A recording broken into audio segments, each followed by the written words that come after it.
Good evening today. Date is June 9, 2026, our 11th regular meeting for this year and the first for the month of June. It's Pride Month. We are gathered here tonight for the purpose of transacting of any and all business for the city of Lynn. The meeting has been recorded and live on Lynn Community Television. Roll call, please, Mr. Clerk. Councilor Avery. Present. Councilor Field. Present. Councilor Hogan. Present. Councilor Lapierre. Absent. Councilor Matul. Present. Councilor McLean. Present. Councilor Meany. Present. Councilor Medji Madre. Present. Councilor Net. Present. Councilor Paez. Absent. Council President Allensug. Present. I now request that everyone, if you are able, to please rise for a moment of silence and pledge of allegiance. Special prayer to Chloe Christina Smith, who passed away June 5th. Chloe is the sister of Lynn School Committee member Tristan Smith and the daughter of former State Representative Jim Smith. Any special prayers from the councilors? Mr. President, we can remember the family of firefighter Robert Kilduff, killed in the line of duty in Boston Fire. Thank you, Councilor Field.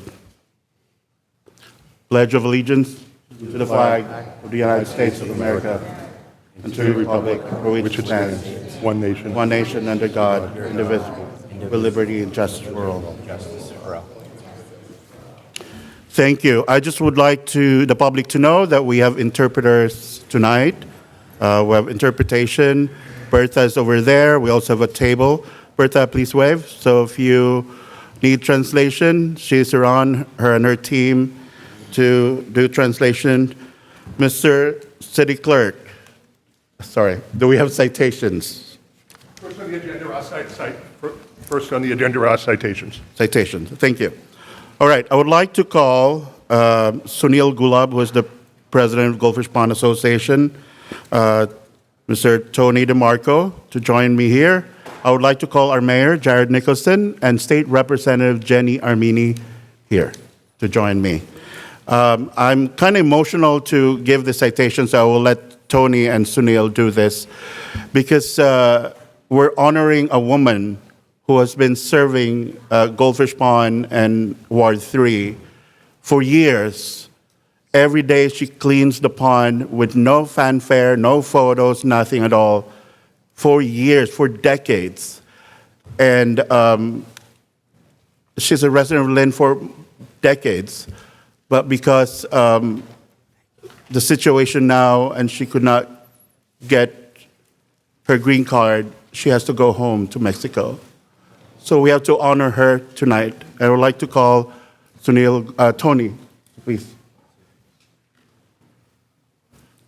Howdy. My name is Tony DeMarco, and I'm an officer in the Goldfish Pond Association. We have decided to make an award as a part of the association, but I'd like to thank Marta personally, because I'm honored to even be able to make that award. The award states, presented to Marta Torres Vargas in recognition of her outstanding community involvement, which reflects her pride in Lynn Goldfish Pond neighborhood, presented by the Goldfish Pond Association. Personally, I've watched Marta year after year walk around Goldfish Pond. She's expanded her family, her community, her neighborhood to help others and to make the pond a proud place where people can gather. Marta, thank you. Thank you, Tony.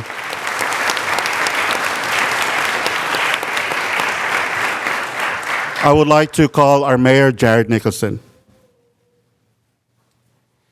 Thank you so much. Good evening, everyone. Thank you, Council President Allensug, for inviting us to join in this wonderful recognition.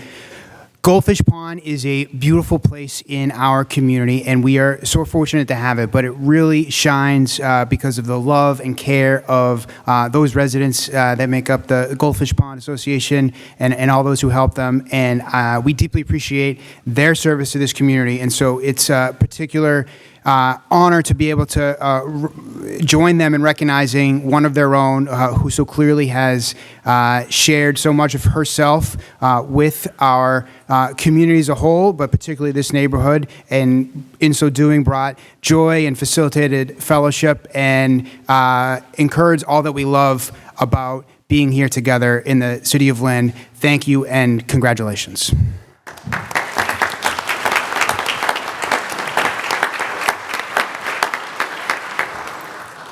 I would like to invite Representative Jenny Armini.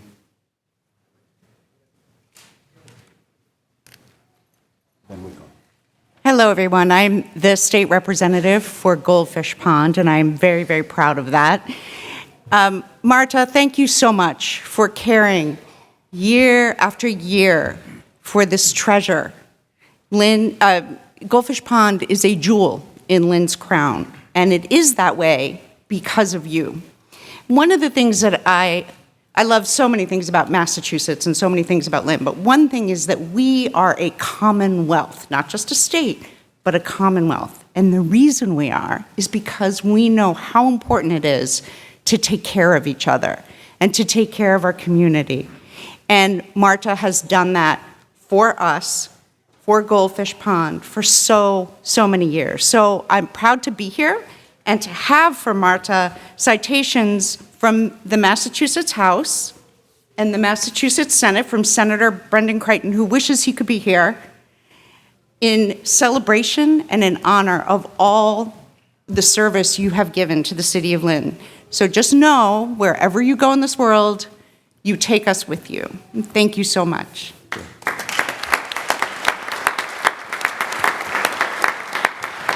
Ladies and gentlemen, it's my honor to introduce Marta Vargas. Let's give her a round of applause. Marta, join us here.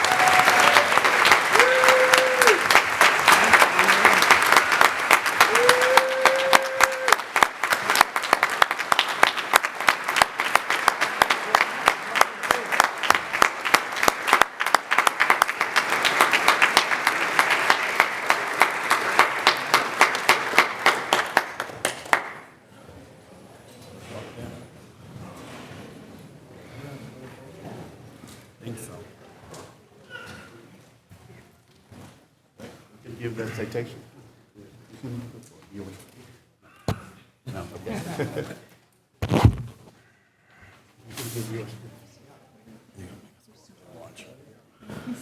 From the Commonwealth of Massachusetts.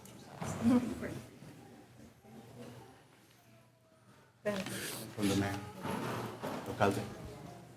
This is an official citation of the mayor's office. Be it known that Mayor Jared C. Nicholson hereby extends his most sincere congratulations and his great appreciation to Mrs. Marta Torres Vargas in recognition of your unwavering dedication to maintaining and preserving the beauty of the Goldfish Pond neighborhood through your cleaning efforts over the past 30-plus years. Thank you and congratulations.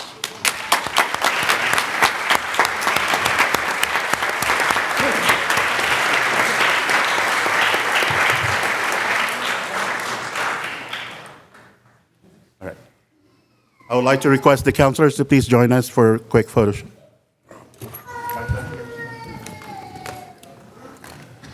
Middle. Yeah. Congratulations.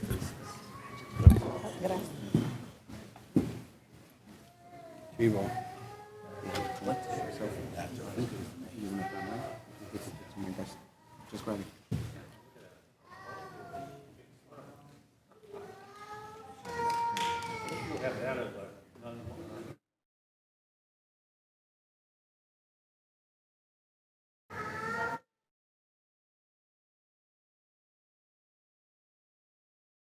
Thank you.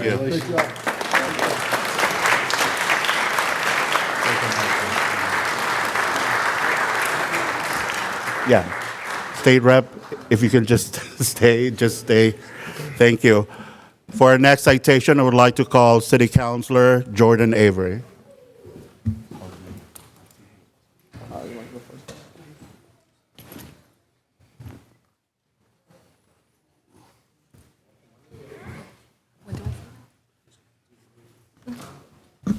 All right, I would like to call Mayor Jared Nicholson, explain to us why are we honoring these people. Mayor?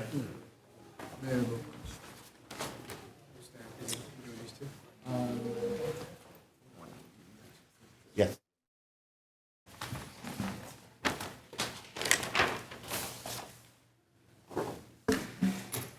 Thank you, Council President Alan Sugg and Councilor Avery for this opportunity to present this citation. It is an official citation of the mayor's office, and we are honored to be able to recognize the heroic actions of a couple members of this community who stepped up in a medical emergency at an athletic event, and we so appreciate their quick thinking and courage and sharing their skill and knowledge to save someone's life. It's a big deal, and we're very proud to present this recognition. It says, "Be it known that Mayor Jared C. Nicholson hereby extends his most sincere congratulations and his great appreciation to Winnie Victor in recognition of your quick thinking and heroic actions in response to a medical emergency during a track and field meet on April 21st, 2026, which helped save a young athlete's life. On behalf of the City of Lynn, we are deeply grateful. Thank you so much."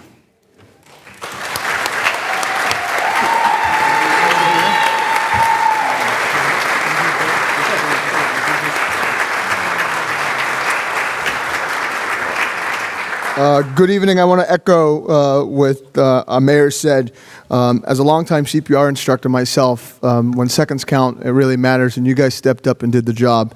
On the behalf of the Lynn City Council, your swift, skilled, and selfless application of CPR and use of a defibrillator, which preserved the life of a student athlete in a moment of critical need, demonstrating excellence, courage, presence, and mind of compassion.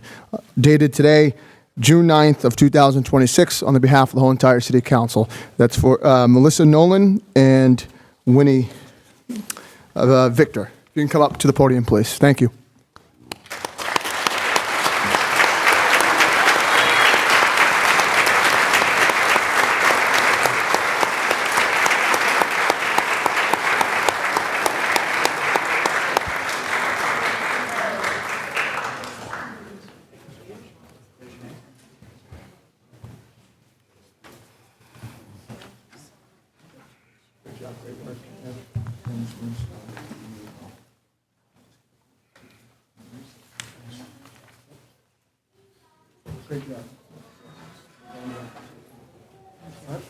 Would like to call up my colleagues on the City Council for a photo, please.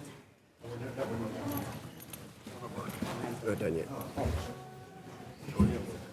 There's two more. He said we're not done yet. Also would like to call up George Lopez, who played a vital role in this as well. George, sorry, come on up.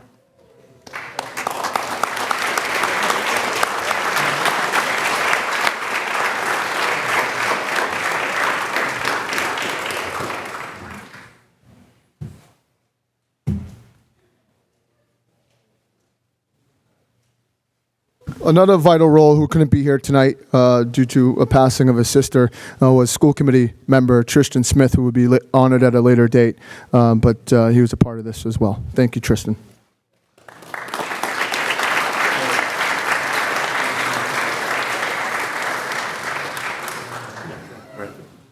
About Tristan and the mayor. Oh, the mayor. You just pointed me? I thought it was pointing me. Sorry. We are also presenting the citation for his quick thinking and heroic actions to Trooper George Lopez.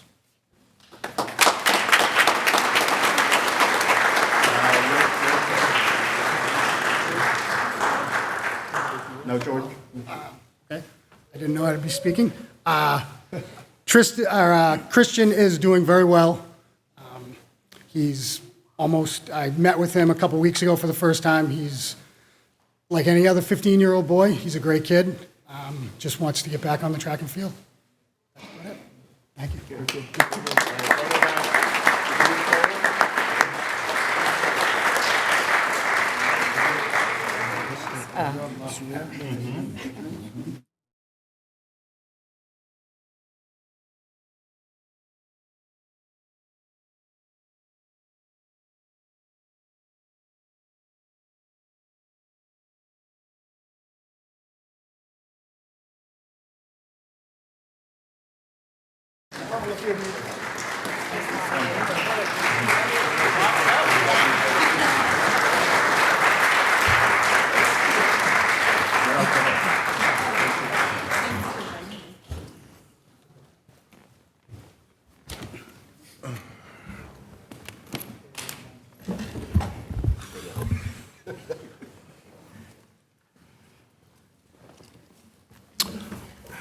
Okay, let's continue.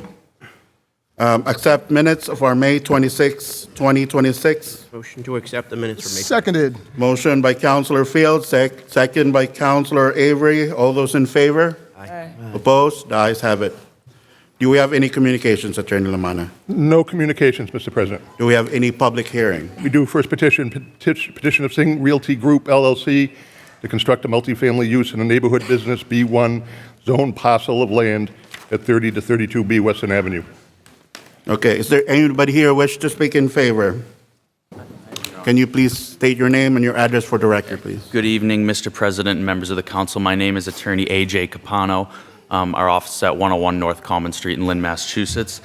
I'm here representing the applicant relative to 32 Western Ave. Tonight, we are respectfully requesting a continuance of this hearing to the June 23rd council meeting. There was an oversight with respect to the posting requirement required under the ordinance. The ordinance requires the published legal notice, but also on-site posting in a weatherproof enclosure visible from the nearest public way for 14 days before the hearing.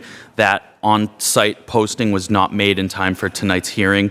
I take responsibility for that, and the notice was posted on Wednesday, June 3rd. So out of respect for the process and to avoid any procedural issues with this application, we're requesting the short continuance this evening to the meeting on the 23rd. Thank you. Thank you. Since it's a request for postponement, I would like to call Councilor Matul. This is your ward, Councilor. Thank you, Mr. President. Yes, I am very aware about this. I did speak with Attorney A.J. Capano about this, and at this point, I would just like to make a motion to accept. Motion to accept. Any second for that? Second by Councilor Meany. Roll call, Mr. Clerk. Councilor Avery. Yes. Councilor Field. Yes. Vice President Hogan. Yes. Councilor LaPierre. Yes. Councilor Matul. Yes. Councilor McLean. Yes. Councilor Meany. Yes. Councilor Meji-Madry. Yes. Councilor Net. Yes. Councilor Paez. Yes. Council President Ellensog. Yes, we have 11 councilors voting and 11 in the affirmative. The matter carries. See you in 2 weeks. Thank you, Mr. Thank you. What is another public hearing? Second petition this evening, Mr. President, petition of AL Prime Energy Consultant, Inc. to permit more than the number of signs allowed by the City of Lynn sign ordinance and to permit signs of a greater size or in a location other than required by the sign ordinance at 760 Summer Street. Anybody here wish to speak in favor? Name and address for the record, please. Thank you, Mr. President. I'm Attorney Sam Vitale. My office is at 161 Liberty Street in Lynn. With me is Anthony Guber, professional engineer. This is a request of the council for a special permit for signage at a new modern gas station at 760 Summer Street. It's received the approval of the Site Plan Approval Committee. It's received the approval of the Zoning Board of Appeals, and I hope that the City Council gives approval for the signage. Thank you. Thank you, Attorney Vitale. Anybody here wish to speak in favor? In favor? In favor. Seeing none, the part of the hearing is closed. Anybody here wish to speak in opposition? Opposition? Opposition? Seeing none, the part of the hearing is closed. What is the wish of the council? Councilor Avery. Yeah, thank you, Mr. President. I've met with L Prime, some residents, along with Attorney Vitale and the architect. This is not uncommon for gas stations as they require numerous signs at gas stations. I'd like to make a motion to approve. Motion to Second. approve, second by Councilor Field. Discussion? Roll call. Councilor Avery. Yes. Council Field. Yes. Vice President Hogan. Yes. Councilor LaPierre. Yes. Councilor Matul. Yes. Councilor McLean.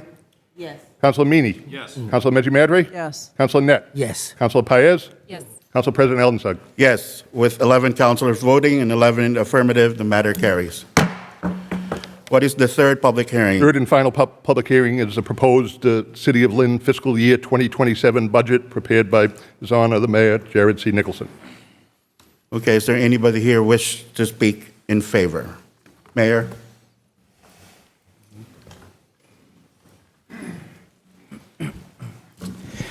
Good evening, councilors. Thank you so much for this opportunity here to speak. I'd also like to thank our interpreter team for providing the live interpretation, and very appreciative we were able to do that. I'd like to thank everyone who's here and participating in this really important process.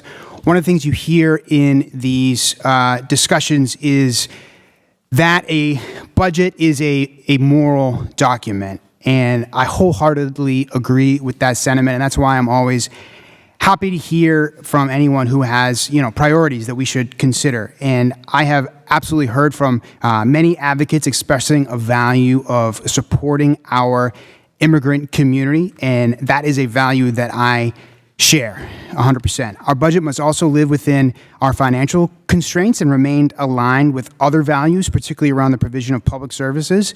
And we have done our best to do that.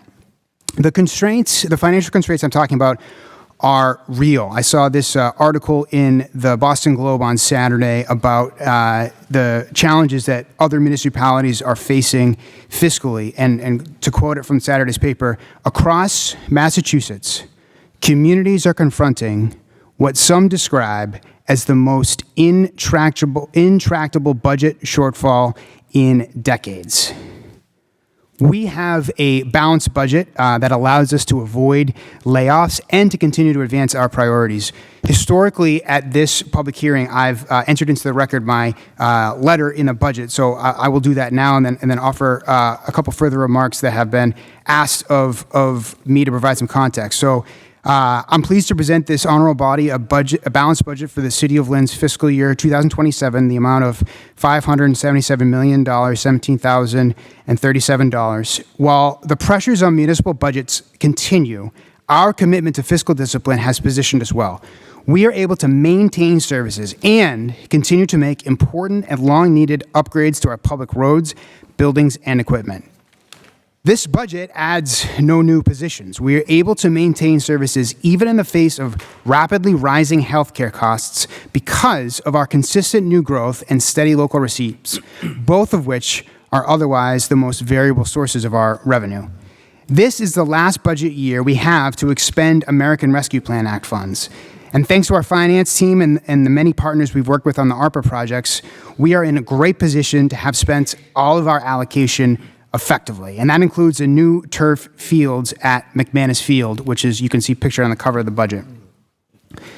By focusing on one-time costs with those funds, we've also, for the most part, avoided the fiscal cliffs you might otherwise encounter due to the expiration of ARPA funds. Two major exceptions to that are summer youth jobs and our language access program.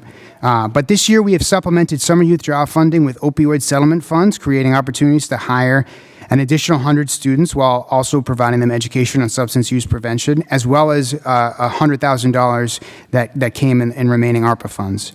We are also participating in a state pilot program to enlist more private sector support for summer youth jobs. Nevertheless, without a dedicated funding source to maintain our expanded hiring levels, summer youth jobs will continue to be a funding need in the future, as it's a really important priority. To sustain our language access program, which you see in action here tonight, we've reconfigured the mayor's office to bring those responsibilities into permanent positions, and we'll continue to try to be creative in order to sustain the great work that we've started to remove language barriers for our residents. This includes providing a two-way language access device called a Pocket Talk for each department that has requested one in order to facilitate everyday interactions with constituents whose first language is not English. And while we have not added personnel, we have been able to fund some programmatic improvements such as the Lynn Police Department's new Comfort Dog, enhanced information technology to improve daily operations across multiple departments. One-time capital investments that we'll be making through this budget include upgrading the bathrooms at the Western Avenue Fire Station, purchasing new police vehicles, as well as multiple new bicycles for enhanced bicycle patrol and motorcycles for our new motorcycle unit, as well as a new secure location for fire alarm dispatch. The full 2027 capital plan that's called for in our new charter will be available soon, and that'll be the first comprehensive capital improvement plan that the city has created in-house with our own resources. Our school budget has also already been approved by the school committee on the accelerated timeline called for by the new charter. And while this was the last year of the Student Opportunity Act, which continues to increase our per pupil expenditure, a drop in enrollment last year, representing a reversal in our long-term trend of increased enrollment, made this year's school budget a challenge. The budget is based on the total number of students, and fewer students generates a smaller budget. The school department has adjusted in the face of that, but not without sacrifice, and we are hopeful that the Commonwealth will end up providing an offset for this phenomenon, similar to what had been provided when enrollment unexpectedly declined during COVID-19. And we've been working with our state delegation and similarly situated communities toward that end. We're proud to have come to agreements within the last fiscal year with almost all of our collecting bargaining units, with productive discussions ongoing for the last remaining contract on the city side. And we are closely monitoring and working to counteract funding impacts from the current federal administration. While cuts have affected us, so far we've been able to reverse the negative impact of the largest. National Grid found another funding source for our energy manager position, and our federal legislative delegation obtained an earmark for our urban forestry program, restoring funding in both instances that have been cut by the federal government. Our long-term focus on commercial and industrial growth to grow and balance our tax base continues, and early indications from the relaunch of the Lynn Redevelopment Authority and its mandate to implement an urban renewal plan for the South Harbor have been very positive, particularly regarding opportunities for industrial growth. I want to thank the entire team who helped with the development of this budget, as well as City Council President Allensug and Councilor Matul, who's the council's budget committee chair, as well as CFO Mike Bertino and his whole team, all the department heads and their teams, and my team in the mayor's office as well. We followed the budget process, the same budget process we have followed in prior years, including receiving input from councilors. The only difference is we actually added a meeting earlier in the process in January here in this chamber with the City Council and the school committee. And we're certainly happy to receive additional input and even earlier in the process as well in the future.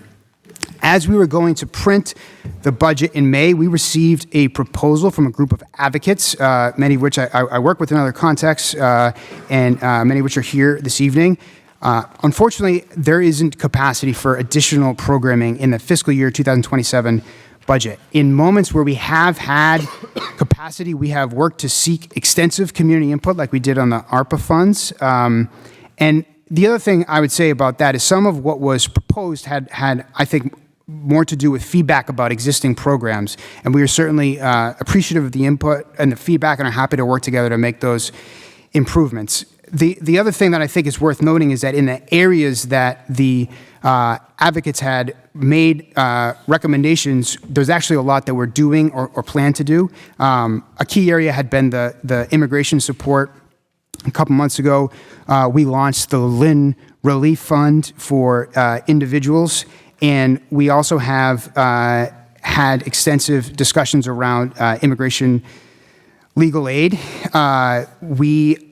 In the area of small business support, the Massachusetts Transformative Development Initiative has been an area that we focused on. EDIC has also done a lot of this work, including hiring a bilingual outreach manager, and there was some feedback about parking as well, which is an ongoing discussion. Our parking director, Jessica Chiappini, has been terrific on that. With respect to youth leadership, there was talk of the summer employment program, which we've explained has been a priority and continues to be. And around youth leadership, we also have the Youth and Adolescents Task Force, which has been a project we've worked on with Councilor McLean. The Youth Safety and Opportunity Collaborative, as well as Lynn Public Schools, has launched their own student advisory committee. In the area of warming and cooling centers, we have the last couple winters done the City of Lynn Temporary Emergency Warming Shelter, and also seen upgrades to the Lynn Shelter Association, which we think will allow more opportunities for both the summer as a cooling center and the winter as a warming center, an area that I know that we expect to collaborate on, particularly with Councilor Avery as well. For housing legal support, I have been supportive of the Access to Counsel Coalition, which is seeking to provide greater resources for legal aid for tenants. And then you all recall 2 years ago, the council adopted the Housing Stability Ordinance, which has been implemented over the last year, And then the final area that they had made recommendations with respect to the Lynn Com team, which has been an initiative that we're very excited about. We did increase the budget this year. We also obtained a federal earmark that's going to allow us to do more. And we continue to apply for other grants to grow that program. The area that has become the biggest focus of discussion has been around the area of immigration legal aid. And that is absolutely understood to be a priority. It's something that has historically been funded by the state and something that the state actually put additional resources into this year, and additional resources are proposed to go in this budget. I've discussed extensively with the advocates about what that need would be like, including an introductory discussion with the neighbor-to-neighbor leadership on April 29th, the receipt of that proposal on May 7th, 2 meetings with the group as a whole, May 12th and May 19th. We met with the Massachusetts Immigration and Refugee Advocacy Coalition, MIRA, along with some local advocates on June 2nd, including the administrator of the Massachusetts Access to Counsel Initiative, MACI, which is what the state had funded for immigration legal aid, and MIRA got that contract to do that. And Senator Brennan Crichton was there as well, seeing as it's a state-funded program. We identified, a further need even beyond what the state was funding, and so we actually met with the local provider, the Northeast Legal Aid, under which sits the Northeast Justice Center, which provides immigration legal aid here in this community. And I think that we have found a way to make an investment towards this need, even though it's not in the budget. And that's thanks to the terrific advocacy of this coalition, which includes, I believe, Lynn United, Neighbor to Neighbor, Mass Senior Action, Luce. And I think I have the opportunity to stand up a really innovative partnership among the local legal aid provider, community advocates, and the city, which is responsive to the need, and adds to, I think, a pretty significant line of steps that this community has taken to stand with our immigrant neighbors. That is possible because of what looks to be potential remaining funds in the American Rescue Plan Act funds, because of the early departure of one of the employees that had been doing that work, which is something that I discussed with our Councilor Brian Field, who has been our ARPA liaison in the process, and I know something he supports from that vantage, the ARPA liaison. And so I'm excited to partner with the community again to continue to develop the support for the need that we're all seeing in this community to stand with our immigrant neighbors, while also remaining true to our other values and submit this budget for your consideration. Thank you so much. Thank you, Mr. Mayor. Anybody here wish to speak in favor? In favor? In favor? Seeing none, the part of the hearing is closed. Anybody here wish to speak in opposition? Please approach the podium, please. And if you may, if you can do it like a 3-minute, if possible. It's just little old me. Please, before you speak, state your name and your address for the record. We need to have that. My name is Kathy Paul, and I live at 18 Bond Street, part of Lynn Housing. I am a proud Mass Senior Action Council member and a longtime Lynn resident. I join others here tonight to call on each of you to vote down a budget that does not include the needs of the people of Lynn. Our total request represents just 0.29% of the city budget. Let me say that again. 0.29%. This is all we are asking for to address critical, unmet needs to our community. First, Lynn youth need civic engagement programs. Our young people deserve structured opportunities to participate in democracy, to learn how the city works, and to have a voice in decisions that affect their future. Second, the calm team hours need to be extended. Mental health crisis do not follow a 9-to-5 schedule. Our residents deserve access to trained crisis intervention professionals during the hours when emergencies are most likely to occur. Third, residents need legal representation. Too many Lynn families are facing eviction, wage theft, and immigration proceedings without access to an attorney. Legal aid grants are not charity. It is an investment in community stability. We may not have much control over the chaos in Washington, but we should do what we can to limit the harm in our own city. Fourth, residents need safe shelter and displacement defense. No one in our city should be forced onto the street, and no family should lose their home without having resources to fight back. We need proactive displacement prevention, not just emergency response after the damage is done. Housing instability is the main reason the city must invest in cooling and warming shelters. Fifth, Lynn small businesses and workers need support. Our local economy depends on small business owners and working families. Targeted investment in workforce development and small business assistance strengthens our entire tax base. Council members, these are not luxuries. These are basic needs. And at point 29 of the budget, this is not a radical ask. It is a reasonable one. All of us here know the process. You may not be able to add items to the budget, but the council can use the elected power we gave you to block a budget that does not include the priorities we have laid out. We urge you to vote on no on any budget that does not include funding for these priorities.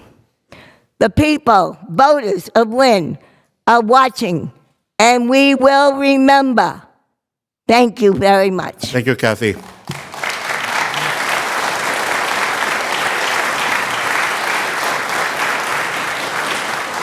Anybody wish to speak in favor? Approach the podium, please. No, opposition, right?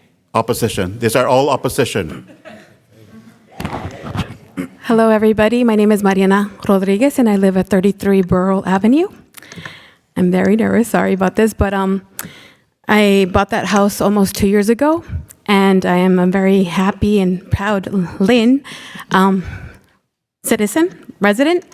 March 17th, my fiance was detained by ICE on our way to work. Thank God he's out after paying a lot of legal fees and bond. My neighbor was there, and he was able to videotape that moment, and he was the one that was able to get us in contact with Luce. And through Luce, we've had a support system, which I feel so privileged and blessed, because you guys don't really know us, and I feel like you guys didn't care about that. And the Episcopal Church, St. Stephen, has also helped us out without even being part of that community. Without even knowing our names, they're there to support us. It's a lot of legal fees. I own that house, and it's been hard to pay the mortgage, and I don't want to lose that house. I love living here in Lynn, and any support, for our community, for our neighbors would be appreciated, because we want to continue to live here. We want to continue to give of our time. My fiance is not a criminal. He was working, he was paying taxes, he's helping to pay the mortgage, which was really difficult. I had to lose time at work to fight, to look for a lawyer that's super expensive, to be able to work 2 weeks nonstop to get him out on bond, to ask people around me to help me pay. We're up to about $15,000 in debt that could have gone to paying the mortgage. And so if you can please just today help and say no to this budget, I would really appreciate it. And thank you so much to the Lynn community for making me feel at home. I moved here because I wanted to be closer to my siblings who also own homes on Ocean Street, Nahan Street, and King Street. So thank you so much, you guys.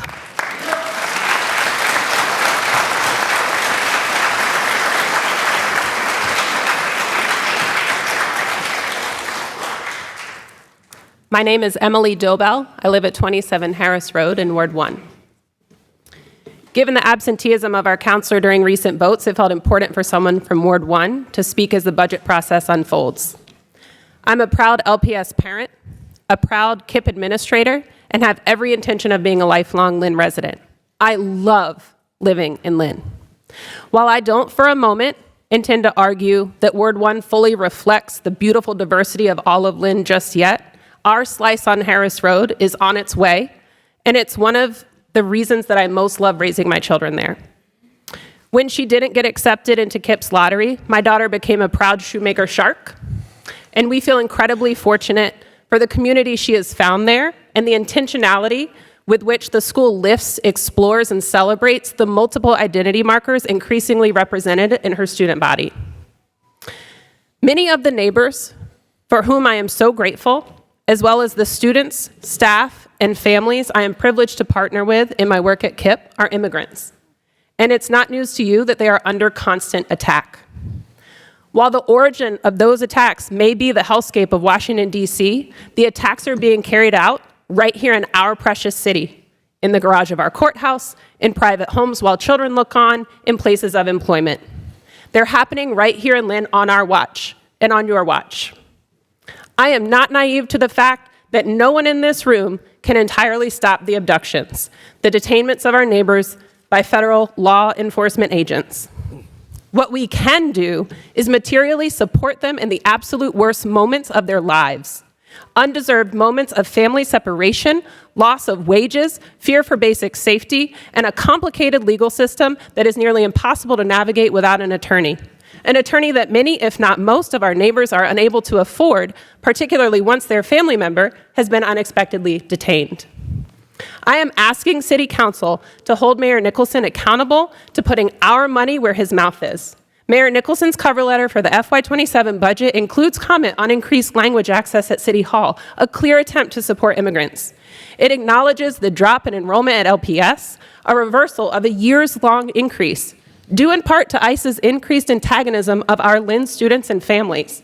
The impact of that disenrollment on our students' relationships and overall school experience extends far beyond the dollars lost. But imagine who might feel safer staying if our neighbors knew without a doubt that we, the city of Lynn, stood beside them, that we had their backs, that we do all we could to keep them safe, and when that fails, we'll do all in our power to ensure they have access to the due process they deserve. No one in this room can guarantee the next move of our federal government, but we can directly impact the next move of this city government. The ask is clear and concrete. Vote no on the mayor's budget until he agrees to allocate $300,000, 0.05% of the overall budget, for legal aid for our immigrant neighbors. I long for a day when we don't need this in our city budget, but that day is nowhere in sight. We have an opportunity to stand beside the people who make this city a magical place to live, work, and govern, and I urge you not to squander it. Thank you.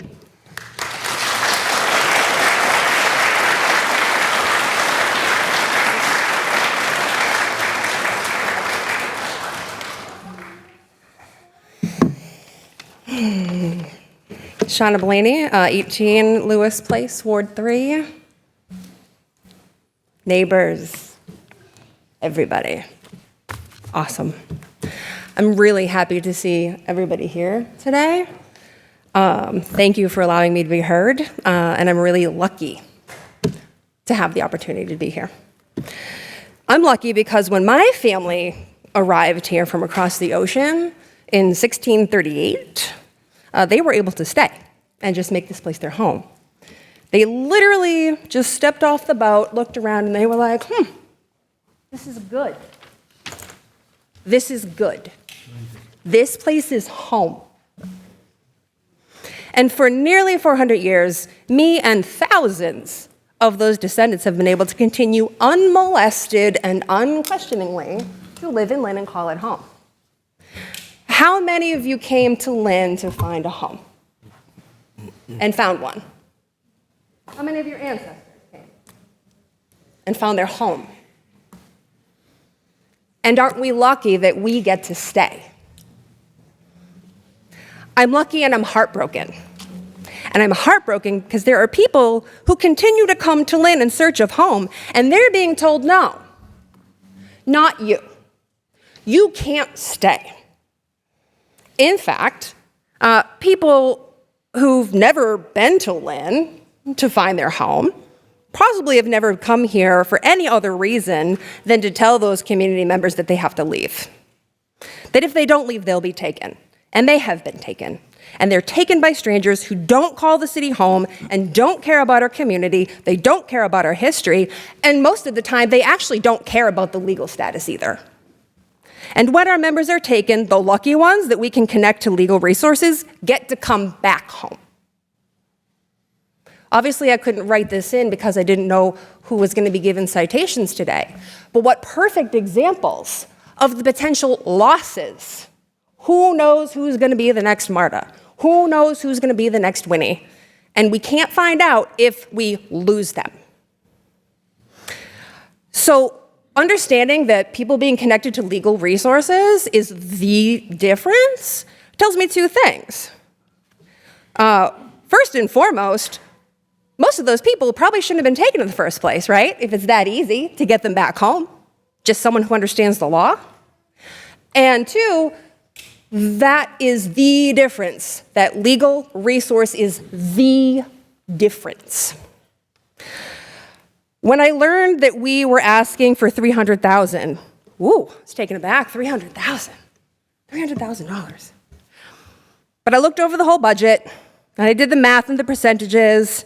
$300,000 to help bring our community members back from illegal detention, to protect their children from unnecessary trauma and the illness that trauma causes, which I know something about because I've been a trauma therapist for 15 years. $300,000 to help our community members' illegally detained spouses avoid homelessness and the myriads of stress-induced illness associated with homelessness. That's not enough. I would have asked for more. Thank you. Thank you.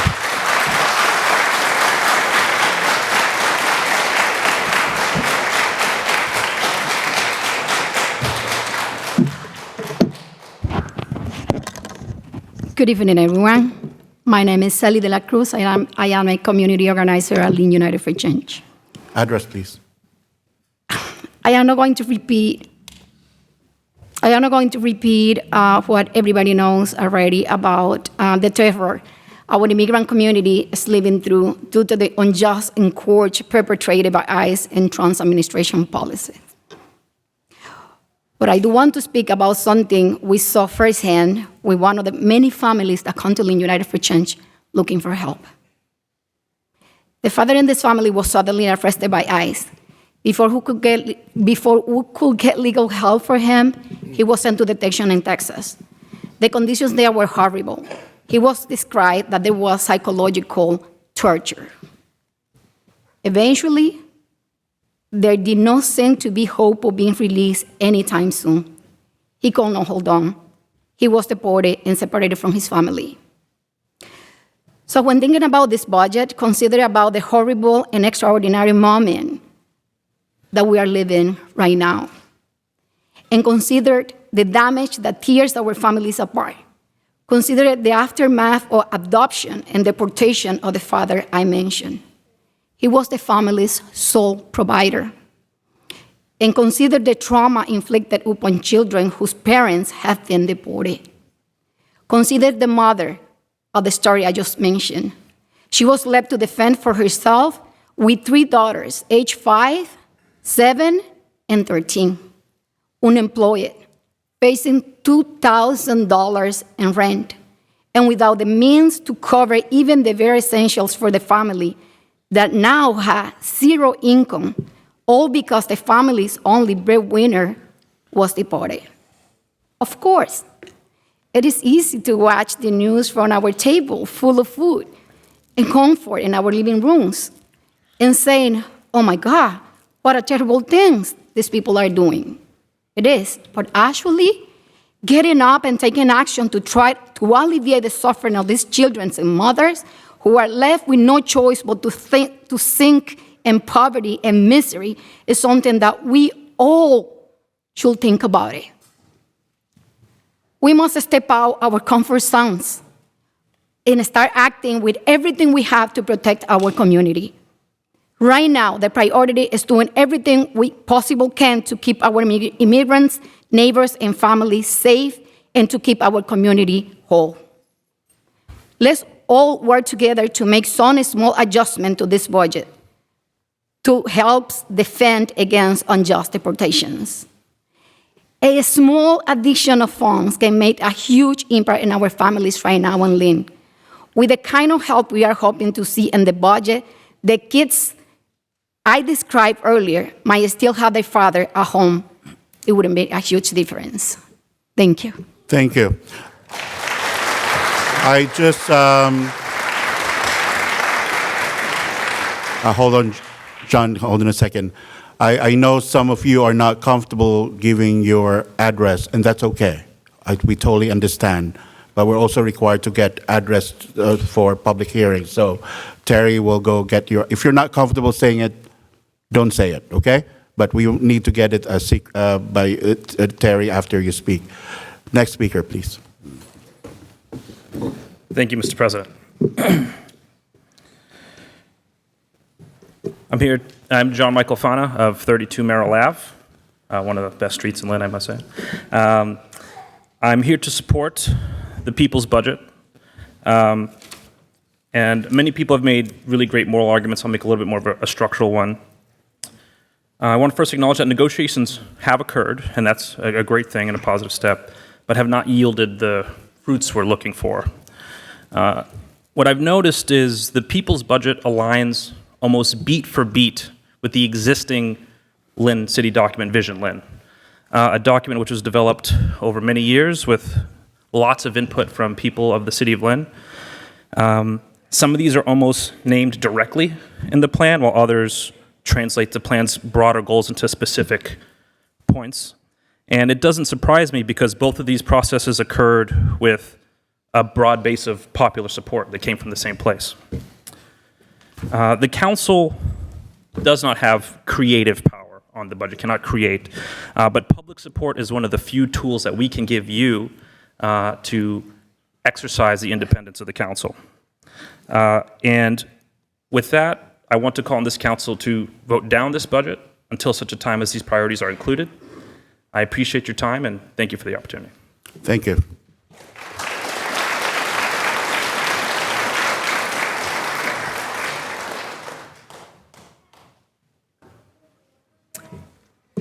My name is Shemaine Alexander, and I live on Lander Street near Goldfish Pond. I'm a volunteer of Neighbor to Neighbor. In this community, I want to know if you're going to help us. I'm a nervous person right now. Take your time. Okay. We need a lot of work in Lynn. The streets are terrible. The sidewalks are terrible. I fell 2 times because the sidewalks they're terrible. You need to fix them. And people do not pick up the dog's waste, so that's on the sidewalk too. And we need houses for homeless people. And we need decent playgrounds for children to be safe. And Goldfish Pond, right now, the water is green. And I would refuse to take my dog down there because it's not like it used to be. It was a beautiful place, and it's not as beautiful as it is now. And Well, to put it this way, Lynn needs to wake up and look at all of the problems we have here. And this council needs to help our neighborhoods. And even let's see now, I'm trying to, this is the first time I ever spoke. So I'm not really, I'm a nervous wreck.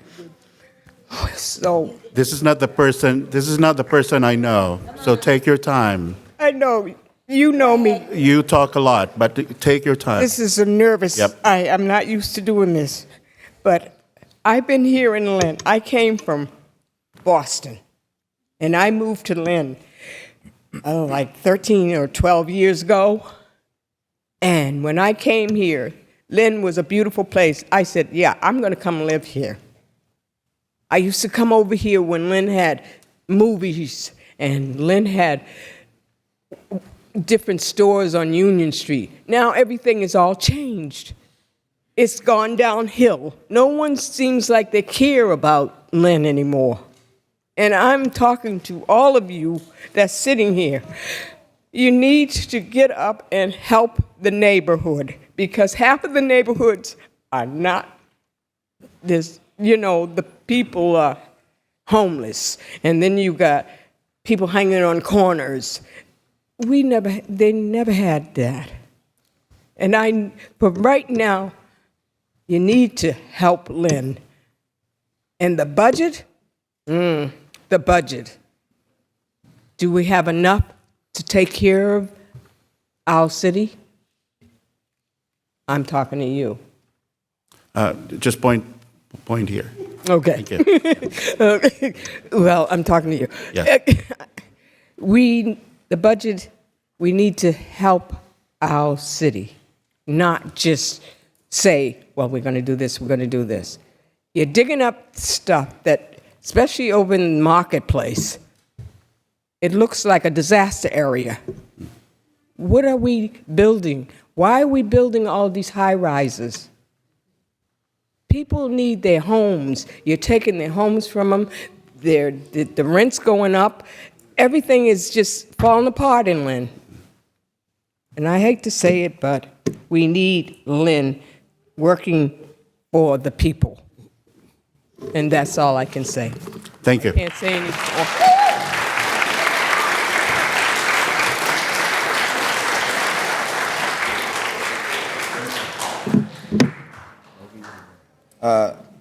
To the President, Vice President, and this great council. My name is Richard Felton. I live at 11 West Green Street. I've been there for 40 years. I'm here tonight to request that the City Council and the Mayor readjust their budget and allocate $100,000 for the purpose of to their budget for at least one full-time licensed legal immigration lawyer. Says that you have over $577,000 allocated for your budget. Why can't you take over $100,000 out of that allocation and set it aside for a legal lawyer? I know that the city has proposed that in a budget, has recently partnered with United Way and Lynn Hand to launch the Lynn Relief Fund, which provide direct financial assistance for emergency such as immigration-related loss of income, displacement due to fires, and fleeing domestic violence. The right to counsel under standard criminal procedures, the United States Constitution does not guarantee a government-funded attorney in federal civil immigration court, making private representation a community legal defense critical and prevent people from entering court with just a piece of paper in their hand, waving, saying, I'm here, now deport me. Therefore, I am requesting local funds for immigration and legal aid in the city of Lynn. Advocate directly to the Lynn City Council and Mayor during your budget hearing. I know some city community groups in the area have previously proposed allocating funds to partner with nonprofit legal agencies to support families facing deportation and detention. That's not enough. Once you get to these detention centers, no one hears from you from there on. No one knows where you are at. You spend thousands of dollars just making phone calls. Forget about going to see your family because you don't know where they are to be found. So I say we because I am part of the city. Like I said, I've been here for 40 years. Dealing with legal structures that feels like they are destroying families instead of supporting them is an extinguishing and deeply emotional experience. I don't know how it feels, but I can imagine what my ancestors felt like 200 years ago.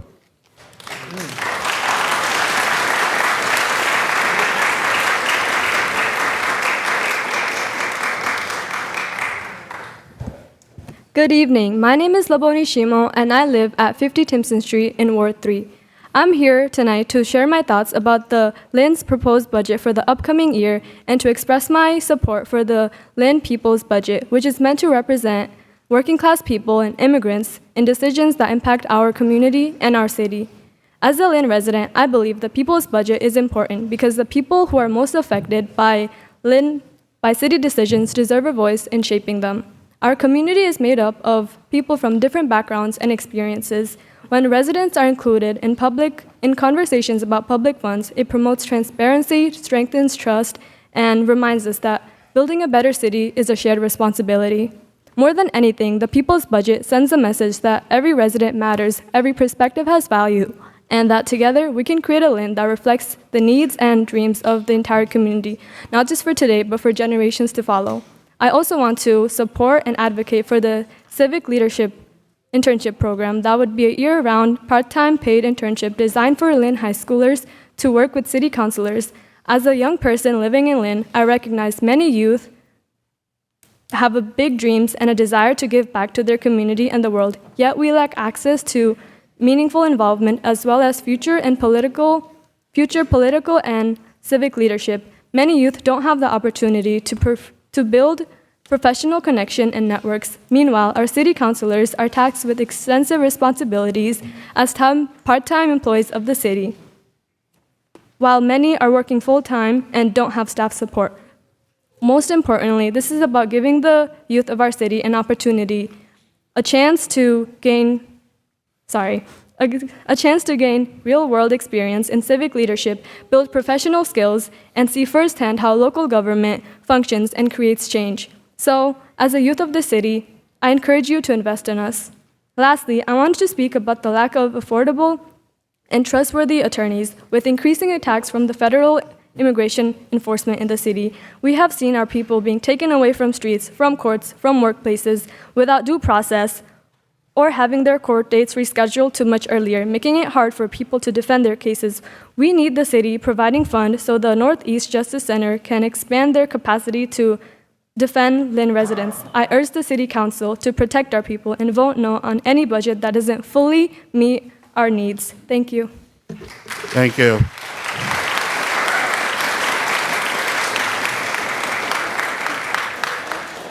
Hold it a second. Our translators want you guys to speak slowly if possible because they're translating. Thank you. Perfect. We can do that. Hi, I'm Heather Ship, and what's your name? Grayson. And this is Grayson Ship. Hi, Coco. We are Ward 3 residents. We live at 18 Coburn Street, Lynn, Massachusetts. And I have one question for Grayson that he wants to share with you all. Hey, Grayson, where are all of your neighbor friends from on our street? Different countries. And what countries are they from? Guatemala, DR, Trinidad. And other countries? Nigeria. And Nigeria. And what do you love about having neighbors from all over the world? Do you get to learn something new from each of them? Yeah. Because they come from different places. And that's why we love living in Lynn, is because the whole world is here. I was recently at English high school's graduation, and we have the most beautiful class of over 500 graduates. And seeing where people are from and hearing their stories is just so inspiring, and that's why we love living here. So for us, we would appreciate it if you would vote no on a budget that does not include legal aid for our residents. $300,000 is what we're asking for. We would like that to be included in any future budget so that our neighbors can have a fighting chance of staying here and get to call this place home just like we do. Thank you.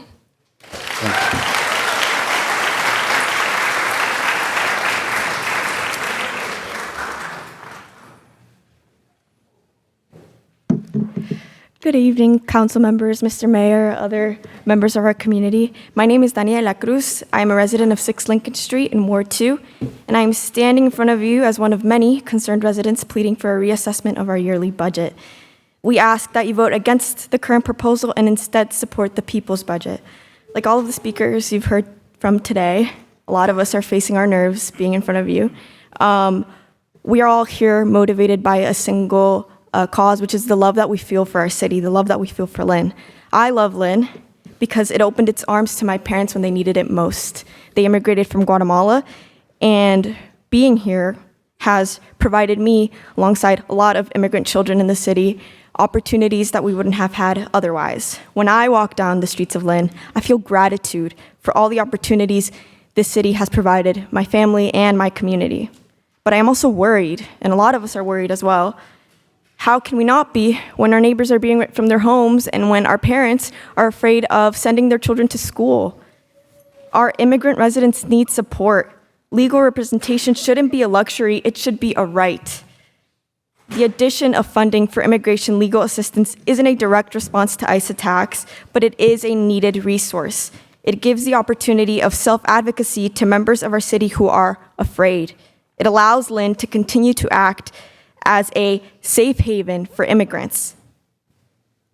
I put myself in the shoes of these immigrants, my parents, and I ask that you do so too.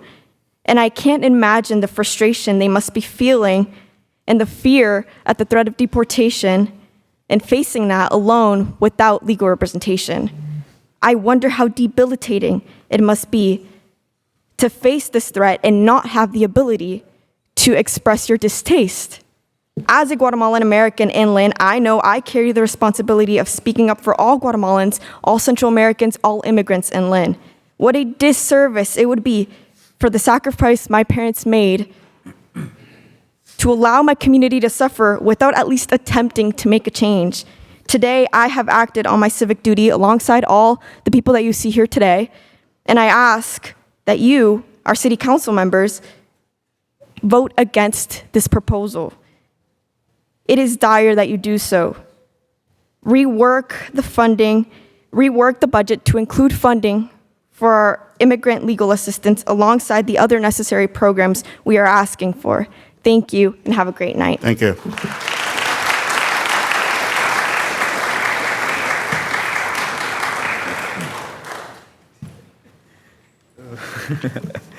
Good evening.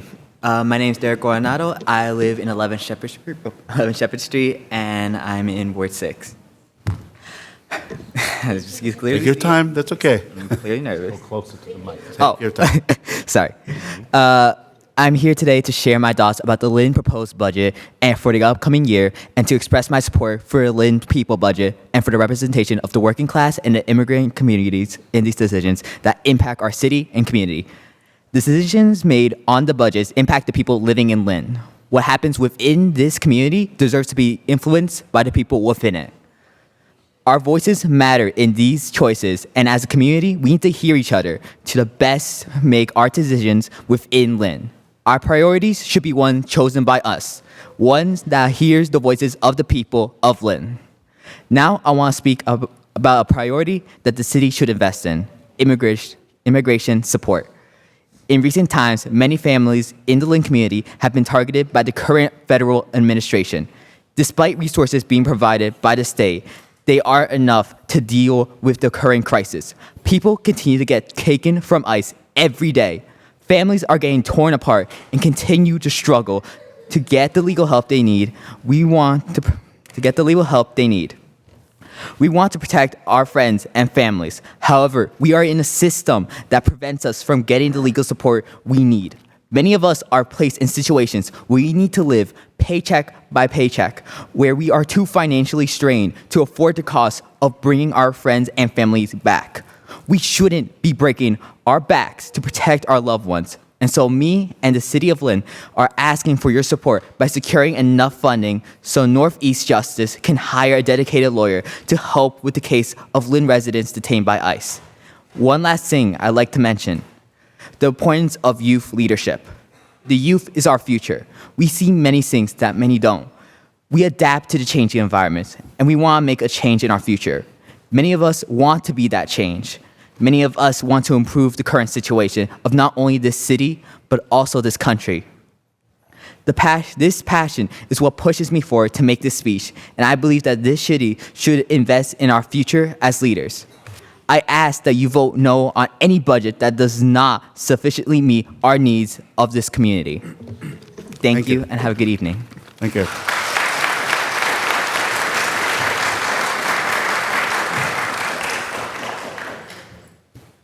Good afternoon, City Councilors, and my name is David Parada, and I will be speaking in Spanish. Buenas noches, mi nombre es David Parada y vivo en el 10 del Subo Street en el Distrito 3. Hold on a second. Can we ask an interpreter to be here? Thank you.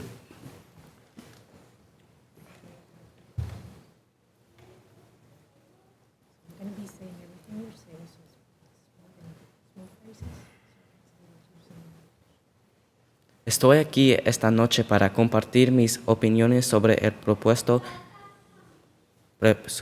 propuesto para la ciudad de Lynn para el próximo año.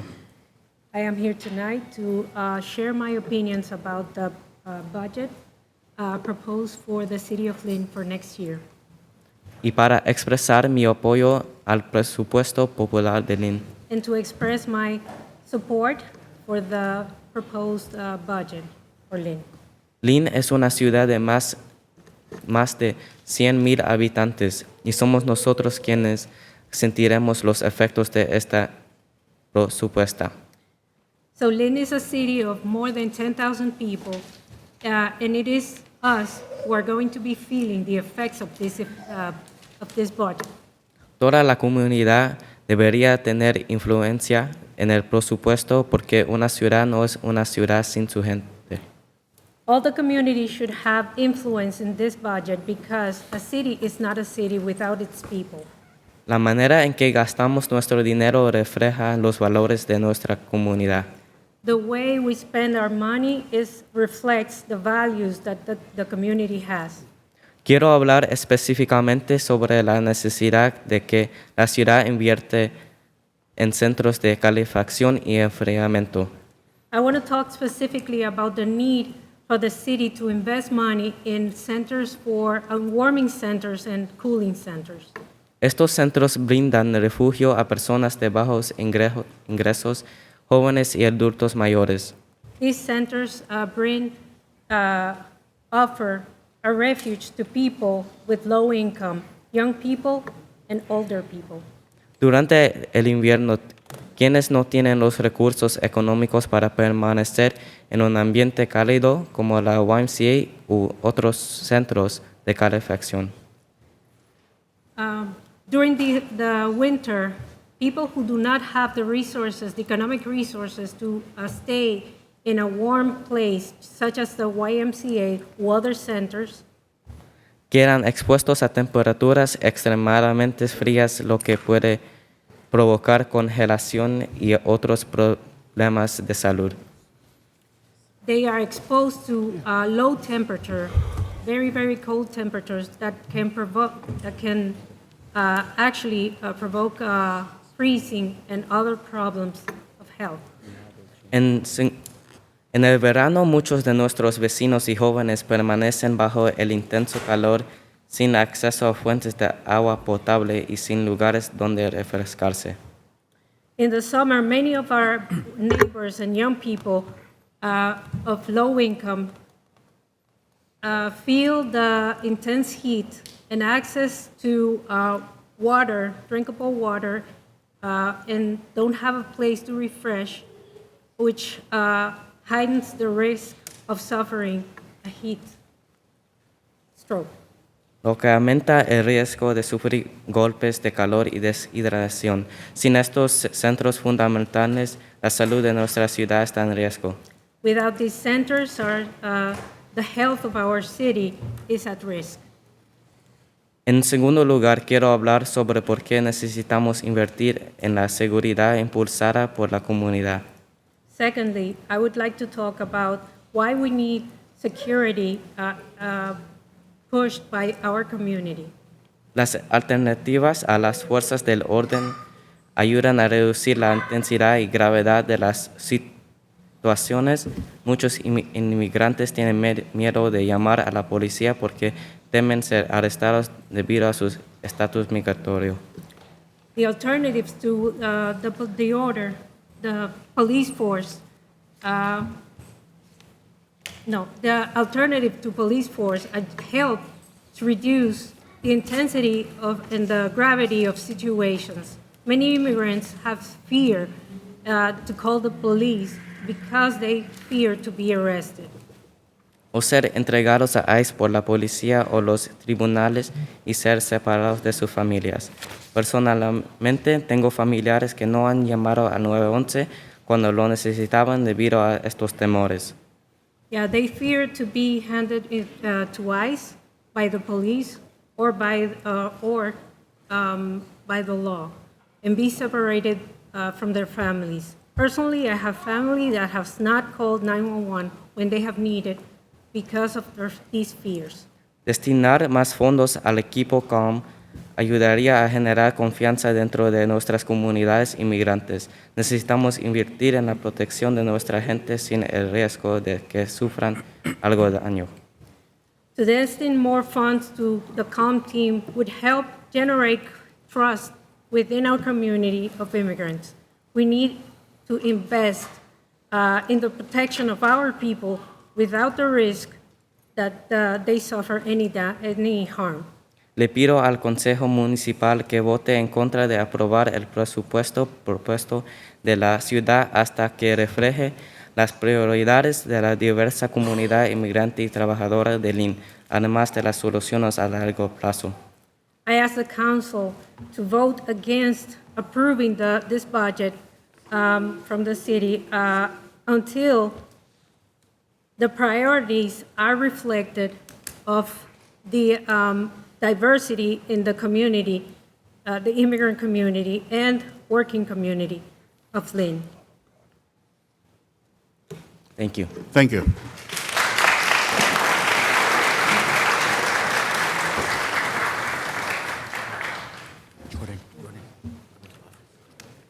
I need interpreter, please. Can we do? Okay. I introduce myself first.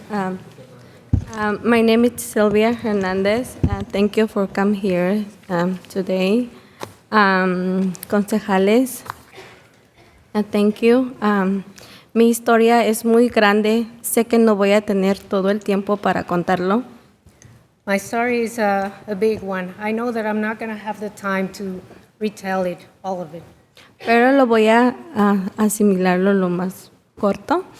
I'm going to summarize. Estoy acá, soy madre de 5 niños. I'm here, and I'm a mother of 5 children. So estoy acá por 2 puntos importantes. So I'm here for 2 very important ideas or points. Han hablado muchas historias, incluso los jóvenes acaban de decirlo. There's been many stories. Even young people have also said it. Y yo soy una madre que fue afectada por ese caso de inmigración. And I'm a mother that has been affected by the immigration situation. Lastimosamente, mi esposo lo agarraron en julio 1. Unfortunately, my husband was taken on July 1st. Él iba para el trabajo He was going to work a las 6 de la mañana, at 6 a.m. cuando migración estaba haciendo redadas en la calle y cabal lo agarraron a él. And then migration ICE was in the streets and they caught him. Y nuestra vida cambió por completo. Our lives changed completely. En ese momento estaba esperando un bebé de 5 meses At that point, I was expecting a child. I'm 5 months into a pregnancy. y ahora mi bebé está allá, tiene 7 meses, And now my baby's over there. He's 7 months old. no conoce aún a su padre. He doesn't know his father yet. Porque lastimosamente en enero 15 fue deportado para mi país de Guatemala. Because on January 15th, he was deported to Guatemala. Un juez de migración lo denegó el caso porque no había un caso extremo para que él se quedara, pero yo tenía 5 niños. A judge dismissed our case because there was not a strong reason for him to stay, but I had 5 children. Sí, por eso estoy acá, porque nosotros necesitamos el voto para ese fondo para las familias inmigrantes. That's why I'm here, because we need that vote for a fund for these families. Porque somos muchas familias que no hallamos a veces qué hacer en un momento muy difícil. Because it's many families that don't know what to do in a very difficult moment. Cuando agarraron a mi esposo no sabía yo qué hacer porque teníamos poquito fondo y he gastado mucho dinero. Gasté $10,000 para pagar abogado, pero lastimosamente fue en vano porque ya no lo pudieron dejar. When my husband was caught, I didn't know what to do. I had to pay $10,000, and it was all in vain because in the end, it went to nothing. Y eso ha afectado muchísimo a mis hijos porque ellos no han ponido bien atención en la escuela porque extrañan mucho a su papá. And this is affecting my children because they are not paying a lot of attention in school because they're thinking about their father. Ellos necesitan su papá porque era el proveedor de la casa. They need their father because he was the provider for the home. Y ya no, como madre, ya no deseo que esos casos sigan sucediendo, por favor. Por eso nos solicitamos ese fondo para las familias inmigrantes. As a mom, I don't want these cases to continue happening, so that's why I need your vote. Por favor, considéralo, porque estas familias de verdad lo necesitan. Please consider it because these families really need it. Thank you so much.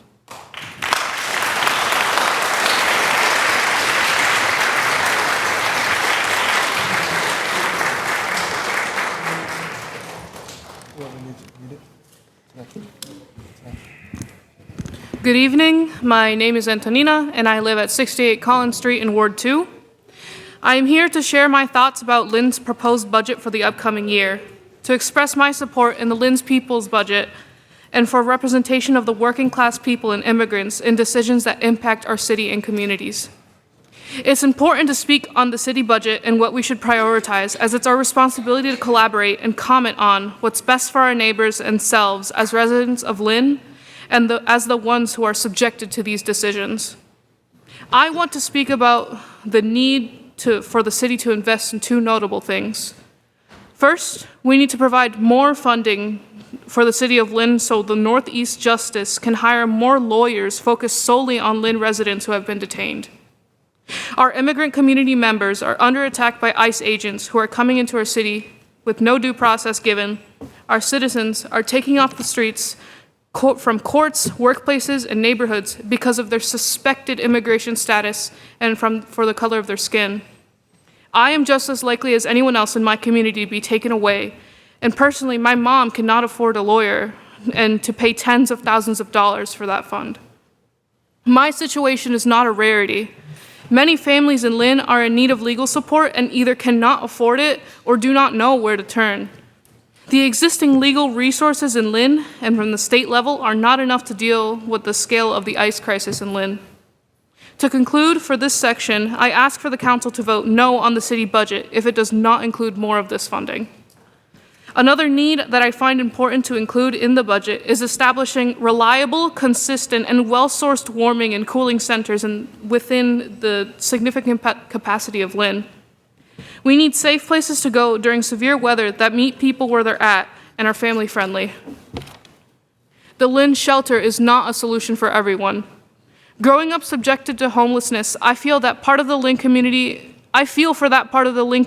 that will not have the comfort of controlled internal climates. As the temperature has gradually gotten harsher because of the changing climate, there's more need to create these spaces as we continue the fight for longer-term solutions in the housing crisis and work to increase the amount of resources available to Lynn residents facing eviction and displacement. This should be done in cooperation with churches and other community organizations to meet the diverse needs of different vulnerable resident populations. There should be a community-engaged process to determine the best recipients of these funds, a process which utilizes the leadership and expertise of both those most impacted by the housing instability and homelessness and of the organizations actively engaged in harm reduction work in the community. And so I ask again to the council to vote no on the current city budget if it does not include this funding. Thank you. Thank you. Hold on a second. I will entertain request if we could do a 5-minute break. The president needs to go, needs some nature call. A motion for 5 minutes. Motion for a 5-minute recess. 5 minutes, second.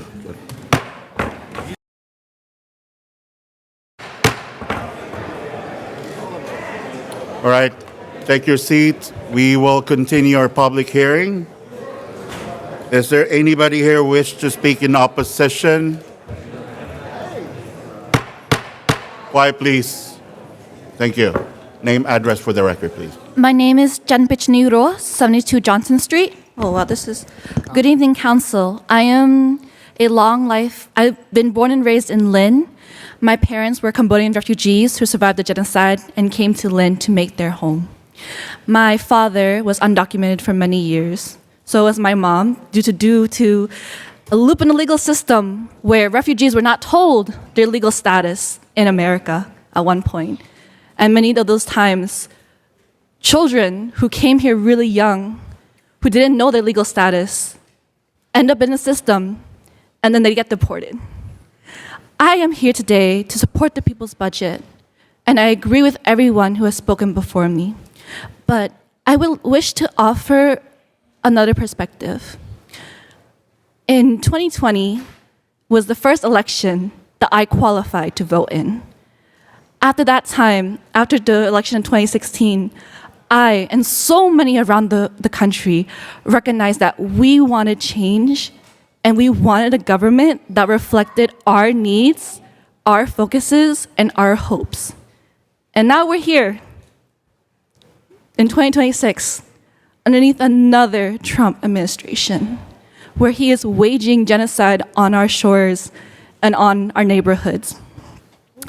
I would like to offer that even though the federal government is really strict with our funding and is trying to withhold us into ceding to their demands, I would like to hope that my city council and my city government would not accede to those demands. The government is doing this in hopes that we feel empathy and we feel bad for those who are getting deported. But the hope that the government has is that we are not going to put our money where our mouth is. We can always say that we feel so bad for what's happening right now, that our neighbors are getting taken, and that we see that on TV. But that government hopes that we feel bad and that we won't put our money to it. And what I'm asking of the council, of the members who we voted in, the city of Lynn voted in, is to please stand by the people and that we want a government that represents all of us. And to see a council body of people who look like me, who look like us here, it's so important that you stand with us now. That understanding this, we want to take a stand as a safe haven city. And in the hope of that, I hope that the council vote no on the budget. in hopes that we have the demands of the people's budget. Thank you so much. Thank you.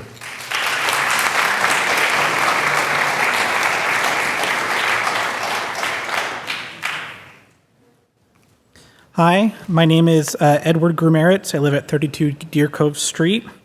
Since February of last year, I have been volunteering 20 plus hours a week with LUCE, a statewide rapid response network for immigration and ICE.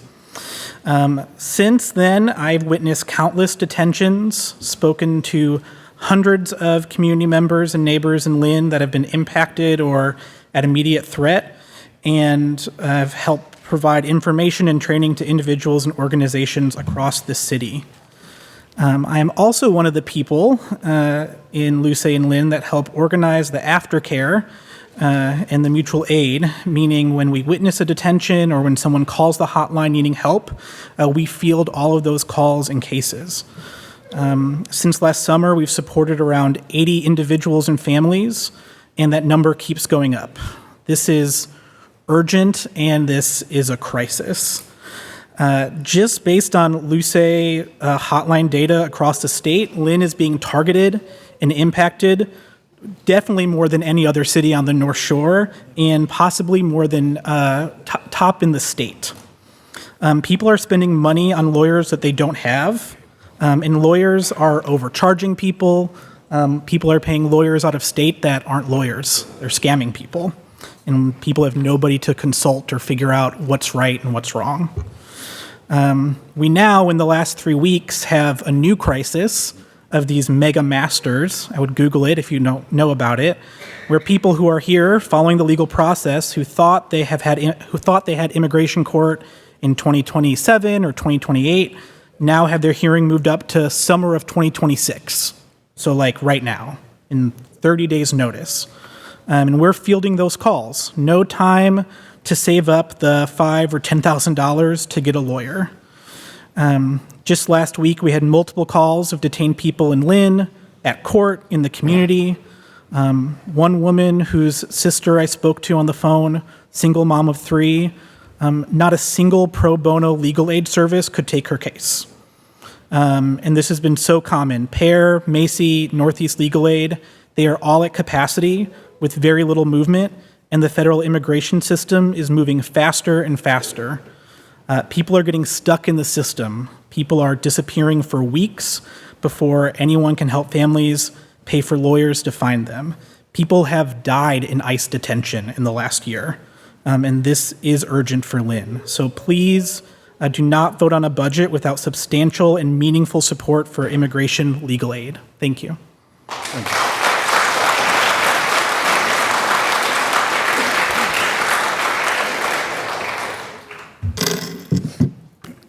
Hi, everyone. My name is Yuri. I'm a Ward 7 resident. I'll give you my address after. I want to thank everyone for first taking the time to listen to all of us. I speak here today not only as an organizer, as a Lynn resident, as a person who has been affected directly by our immigration system with my own husband who was undocumented for 11 years. And in paper, a lot of things look great. The budgets look great. Everything is aligned. The city of Lynn, the people of Lynn, the affected people of Lynn, we're not asking for favors. We're not asking for something that is not owed to the people who have been investing in our city, for the people, the families who have done what they have been asked of them. These families, including mine at one point, received no legal assistance or help, no guidance. I, as a resident of Lynn, since the age of 8, understand why the limitations are there. As a person who has worked in the service area, as a person who has worked in the organizing world, I understand how these fundings work, who these fundings benefit, who can get them, and the limitations of those who are affected to get them. This is the reason why you have a lot of demand and there's still funding, because not everybody qualifies unless there's a qualifier, right? Disqualifiers have to be a lot of paperwork that these people may not have. And this is a limitation that is not talked about. As a resident of Lynn, I'm angry. I'm angry that we're thought about as second to a fix, to a consultant, to a different budget line. We should be accounted for. If you look at your own council, you guys come from different countries. Your families, your ancestors, we are all here represented by somebody. And sometimes I do feel ashamed to see that we have some people who were voted in and their own people are being taken from our cities and not a lot is being done. Not a lot is being allotted. We're not asking for a handout. We're asking for those who are suffering. I myself spent 11 years hiding under the shadows as a U.S. citizen because I didn't have help. I didn't have representation. I didn't know who to ask. It took $30,000 to get my husband adjusted, even though I was a U.S. citizen.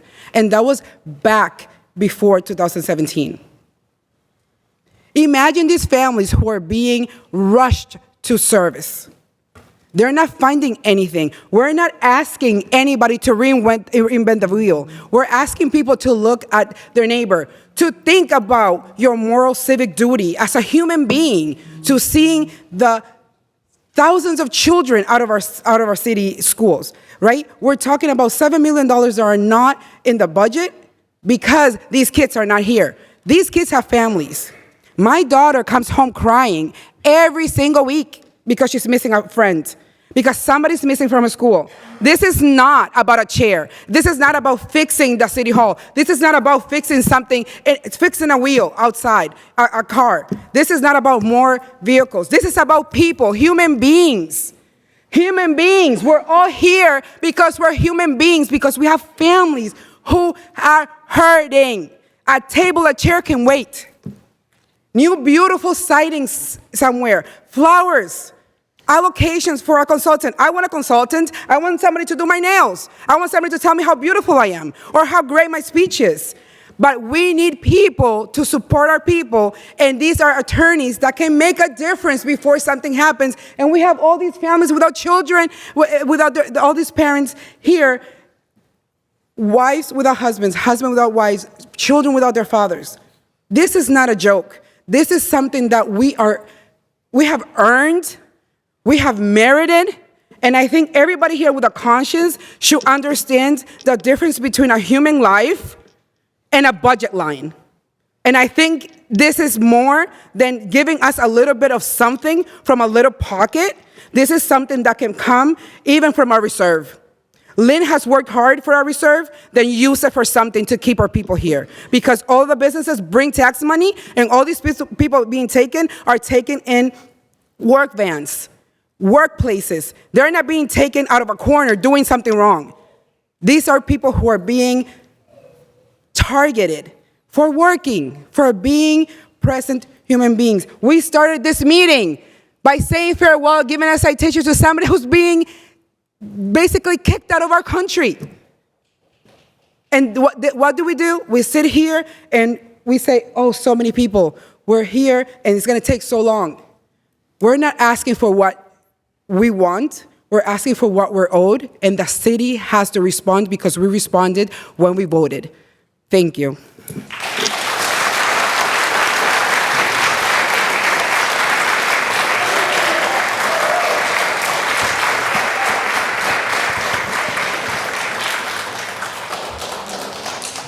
Muy buenas noches.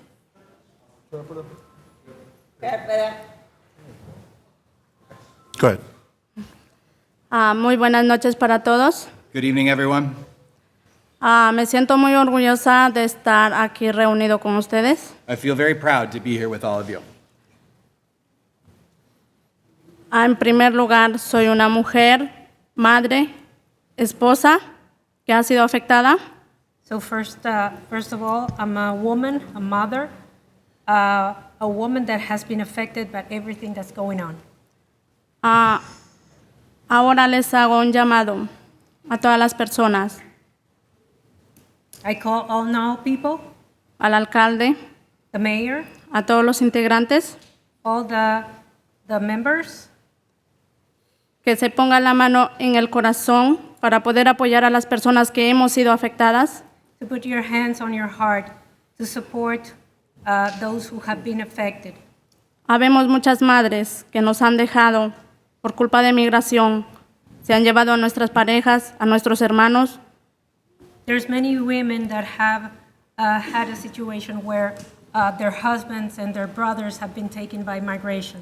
Soy una madre de 3 niños. I'm a mother of 3. No tengo apoyo de nadie. I don't have any support from anybody. Mi hermano fue detenido y mi esposo. My husband was detained and my brother, Y fueron deportados. and they were deported. Tengo primos y cuñados deportados también. I have cousins and brothers-in-law who have been deported as well. Y no hemos tenido apoyo, hemos gastado muchísimo dinero en abogados. We have not had any support, and we have spent a lot of money on lawyers. Le pido por favor al alcalde más fondos en el budget. I plead the mayor, we want more funds from the budget. Tenemos la posibilidad y la oportunidad de apoyar a esas personas que han sido afectadas. We have the possibility to support those who have been affected. Si queremos una comunidad, una ciudad de Lynn unida o no en pedazos. If we want a community, a Lynn community, united, not teared up. Somos personas que construimos, personas que limpiamos, personas muy trabajadoras. We are hard workers, we clean, we also build. A mí me ha tocado ser madre, padre a la misma vez, trabajo en construcción, lo que una mujer no debería de hacer. I'm a mother, and I am also the father. I work in construction, something that no woman should do. Tengo una deuda todavía que pagar, que son como $10,000 o $12,000, que prestamos dinero para el pago del abogado de mi hermano. I have a debt of about $10,000 that we have not repaid for my brother. Solo les pido, por favor, si pueden apoyar, poner más dinero en el bolle, se los voy a agradecer muchísimo. I just ask of you, if you could please put more money in the budget. That's all I'm asking for. Y yo no quisiera que más familias estuvieran pasando por la misma situación que yo estoy pasando. I don't want any more families going through what I'm going through. Por eso hago el llamado. That's why I call on you. Y la mano en la conciencia. And your hand in your conscience. Más fondos en el budget. More funds in the budget. Muchas gracias. Feliz noche. Thank you very much. Have a good night.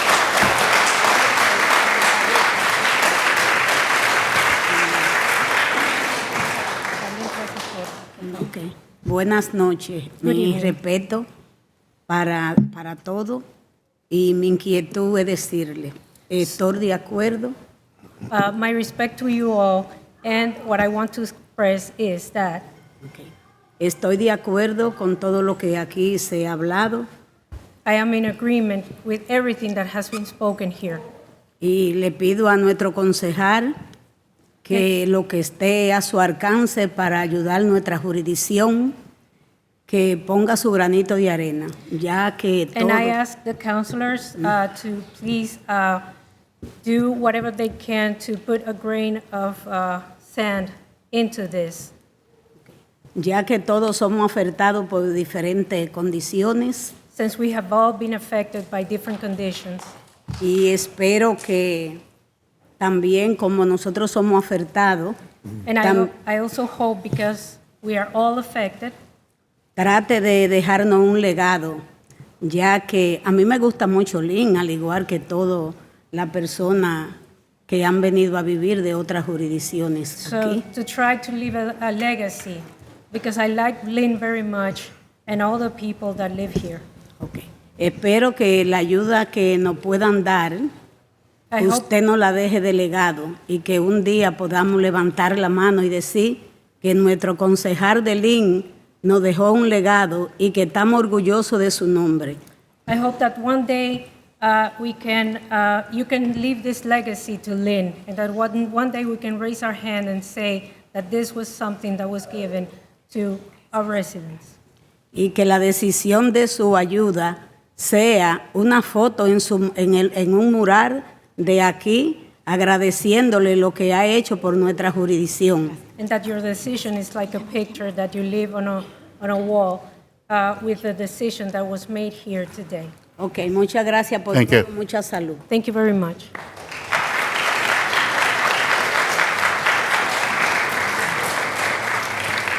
All right. Anybody here wish to speak in opposition? Go ahead. I'm Frances T. Noon. Address. Live at, good evening, everybody, counselors, mayor, fellow Lynn residents. I live at 7 Baltimore Street, apartment 3, Lynn, Mass, Ward 4, precinct 3.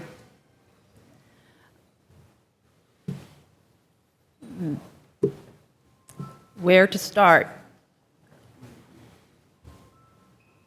My family originates from Ireland. My grandfather and grandmother came to Lynn. My great-grandparents came from Russia and Ukraine and Poland to the North Shore. I've grown up on the North Shore. There's nothing like a deportation or an eviction notice to say you don't belong. Homelessness and immigration, and they're very closely tied. You can be homeless from your place where you've grown up all your life. You might just move down the street to a box or a tent. Or you might be fleeing a country for many, many reasons. We all have these stories. You might be moving because some people came from a distant country because they were afraid and they displaced you, like the people who are here first on these shores, where I live now. I hear a lot of great work in this room going on. I hear the mayor did a lot of great work in your teams. I hear a lot of great work from the organizations here, the neighborhood organizations representing people of Lynn who are directly impacted by the atrocities of our nation going on right now. I urge you to vote no on this budget. I urge you to incorporate the gift that the people in this room and represented by people beyond this room are giving you, saying this is what we need right now. I'm very sad that we are giving Marta, a beautiful woman, an award, thanking her for decades in Lynn, for all the work that she has contributed to this home, this community. Because she came here with her story. I don't know her story, but she has one. And she came here for a reason, to find peace, to be okay. And now, the bad laws of this place and the prejudiced spirit of our country telling her to go away. She has to leave, so we send her with an award. That's depressing. That's sad.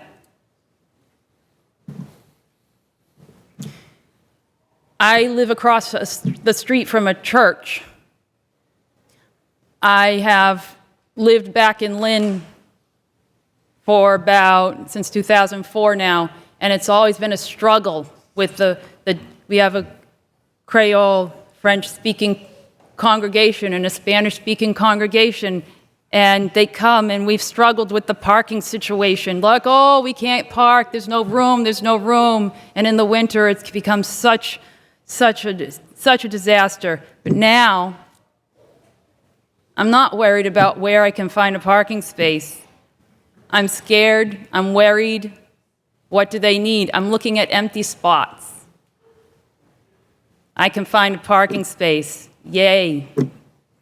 I know people in this city are living in fear. On the immigration count, I know they're living in fear. I know on the homeless count, on the housing count, people are facing rents that are going up, and again, high rents. Thank you, you don't belong here. Find another place to live. The burden of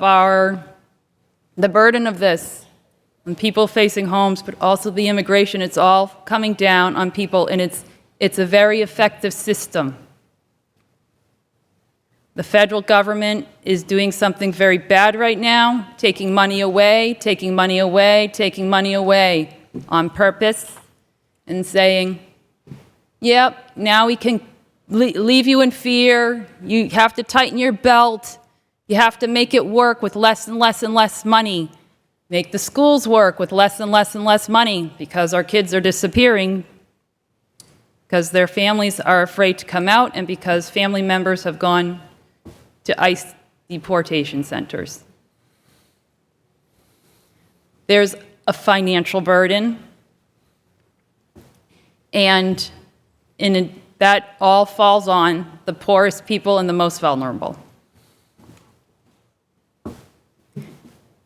The debt, when your loved one is sitting in who knows where, you can't pay your mortgage, you can't get your food, and you're supposed to be okay. This is wrong. And the burden is falling on the most vulnerable. The recovery of somebody taking on yet another legal fee that comes out of some very convoluted and impossible system, it's wrong. And the system actually right now is working very effectively. It's a system of prejudice to say you don't belong here, let's get rid of you. So, and the people facing these costs, it's going to be forever of the burden of debt, the burden of debt, the burden of debt. Losing family, losing homes, and yes, dying. This system is killing people, killing our neighbors. So, and that's just the financial cost. And then there's the trauma, the direct trauma. People in this room, their family members, the empty spaces, the empty parking spots in front of my building. That's trauma. I urge you to vote no. Let's stop and work together. I hear a lot of great work going on here. I hear modest requests with a lot of thought and expertise and number crunching behind it, and it's a gift, saying this is what we not want. And you can say, come up with that way to get that legal support directly in that budget to say, we are going to stand by you. In the face of this, we're going to take the step to say no to the bad system and start building a system that we really aspire to, where everyone does belong and everyone is okay and everyone is respected as a human being. I think $300,000 is so small. But with that $300,000 and the other very clear numbers that people have laid out, you can say, we hear you, and we are standing with you, and yes, we're putting our money where our mouth is, and we're not going to back down in the face of these bad laws and this bad prejudice spirit that, frankly, this nation needs to grow up and overcome once and for all.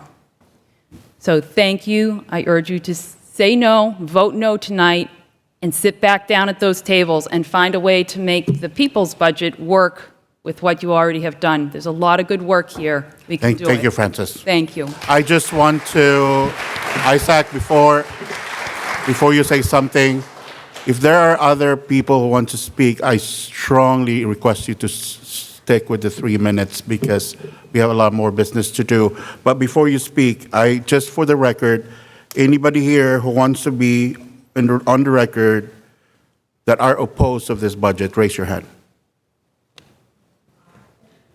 Raise your hand. If you oppose this budget, raise your hand. Instead of talking, we'll do a show of hands. They can't hear He can't hear you. If you're not going to speak, but you oppose. I'll make this easy. If you oppose this budget, raise your hand. Okay. Thank you. Isaac. Good evening. Isaac Simon Hodes, Ward 7 in Lynn. I promise I did not want to speak. I know it's been a long night, but there was a little context that seemed to be missing. I'll try to be brief. This is an incredibly tough moment for budgets around the state, and particularly Lynn, in working class cities, gateway cities. We know the mayor and the city council do not have an easy job here. The coalition here today understands that reality. The initial call around people's budget priorities included 6 different items. Through conversations with the mayor, we've seen good progress on several of those issues and really appreciate the work, for example, on youth internships and a number of other issues. On some of the original issues, there are efforts that we appreciate and acknowledge that don't quite match our original call. CALM is one example. The Unarmed Crisis Response Team, we think, has demonstrated incredible potential and importance this past year. We would love to see some additional funding as a line item expanded in the city budget in future years. But we think that the federal funding that was secured, that the mayor talked with us about, is fantastic. And we're comfortable deferring that conversation about increasing the line item on CALM and to discussion on some of the other issues, the other 6 issues, to next year, recognizing the difficulty in particular of this budget year, recognizing that some of those issues came up a little bit later in the process than would have been ideal. So given all that context, we've narrowed down the call of this whole coalition to this one priority of legal support for deportation defense. Why immigration as the priority? You've heard the stories. I don't need to repeat them. We know this is an extraordinary moment, a horrific and extraordinary attack on a part of our city, and we need to take extraordinary actions. Every part of our city and every part of the budget really relates to this attack on immigrants in the city of Lynn. That's the part of our population that's facing an unprecedented attack from federal agencies with billions of dollars behind them. Federal agencies led by explicitly racist white nationalist leaders who are trying to push people out of our city and our country through a rapid attack. That's why we need this extraordinary action today. Before anything else, we have to defend our community. This money could make a real difference. I just heard a statistic that not being represented, not having a lawyer in an immigration case, doubles your chance of being deported. So this call for city support for legal defense against deportation goes back to the March 21st demonstration in the Common led by the Nueva Primavera Committee and others. And before that, it's based on the work of a whole host of grassroots organizations on the front lines, seeing the gaps in the existing state program, the existing nonprofits, the existing framework for legal support. We know what the backlogs look like, what the people who fall through the cracks look like, and the impact they have. So given this urgent need, we've pared down what we were asking for originally to this one overriding concern. Within this request for immigration legal support, we're acknowledging that even if the originally requested amount is impossible, that may be a fact, but we've got to see enough for this to have the real impact we need. So we are not asking for this budget to be shredded. We're asking for a small amount of time from this council so that we can work together, the council, the mayor, everybody else, all the other stakeholders, to find the relatively small amount of funds that would make a huge difference in this city, that would make sure that this budget reflects the commitment we all share, the people of Lynn, the community groups, the city council, the mayor, to protecting our community from these ICE attacks. And we are confident that with a little bit of time, we can work together, we can find a way to get it done. Thank you.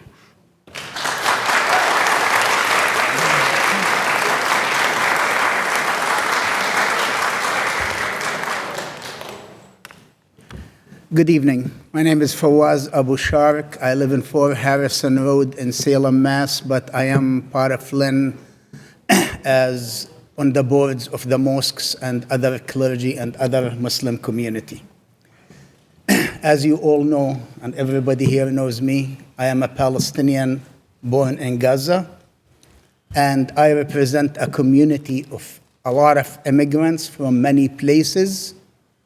And the reason why I bring this is basically to tell you, I know firsthand when a genocide hits you and an urgency comes, and I know firsthand when your community is targeted, and we are targeted for being Muslims, for being foreigners, for many reasons.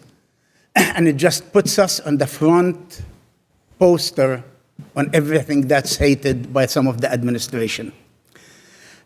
When I was asked to speak, I honestly didn't know deeply what I'm going to speak about because I wasn't really prepared. But all I'm thinking about all this time, all what we're doing, we're talking about $100,000 and a $500 million budget. I mean, I am not an economist, and I'm not good even actually at my house budget. That's my wife does that. But I honestly believe the mayor, the city council, the finance department, I know deep in my heart we can find this $100,000. We can find $200,000 if we really want to, without really hurting. I know the budget is every single thing is there, but I know in every budget there are places where we can go for urgency. My house got bombed and got destroyed. This is a huge, huge hit that many people sometimes don't understand. But those people understand because their family was taken away, their breadwinner was taken away, their husband, wife, whoever was taken away and deported, and left the others, even if they had a job. They cannot really do or control that job because now they have kids, they have a house, they have other things where one of the partners can help the other, and they lose that. Please, I'm not going to ask to vote up or down. I'm not going to go into these details. I'm not going to repeat all the stories. I mean, we hear it enough, and I think, and I know most of you, and I know it touches you, your hearts, and you listen with your hearts, not just with your ears. And same with the mayor. I know him for so many years. Just face here. Yeah. Yes, I know, Mr. President, I apologize, but I know, and I know deep in your heart whether this budget passes or not. Please make sure somehow we find that $100,000 at least, if not more, so we can serve our community and we stay there where they look at us. They look at us so high and so with fear. We are their shield. Please, let's be that shield. 100,000 is not much. God bless you all. Thank you.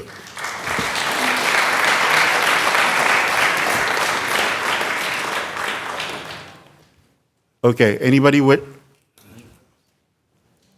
Hi, good evening, everyone. My name is Denisa Lopez, and I live at 270 Chatham Street. Good evening, City Council and Mayor. Thank you so much for what you're doing. I did have a speech. It was about 2.5 minutes, but I'm just going to get to the point after hearing everything that everyone's saying. I'm extremely disappointed in the school committee. Their job is to make a budget that works for everyone. However, my first year working in the city, I see how top-heavy it is. There are some schools that have 4 or 5 administrators. There are some schools that have 15 extra people working, yet our MCAS scores are extremely low. Year after year, grade after grade, their kids are failing.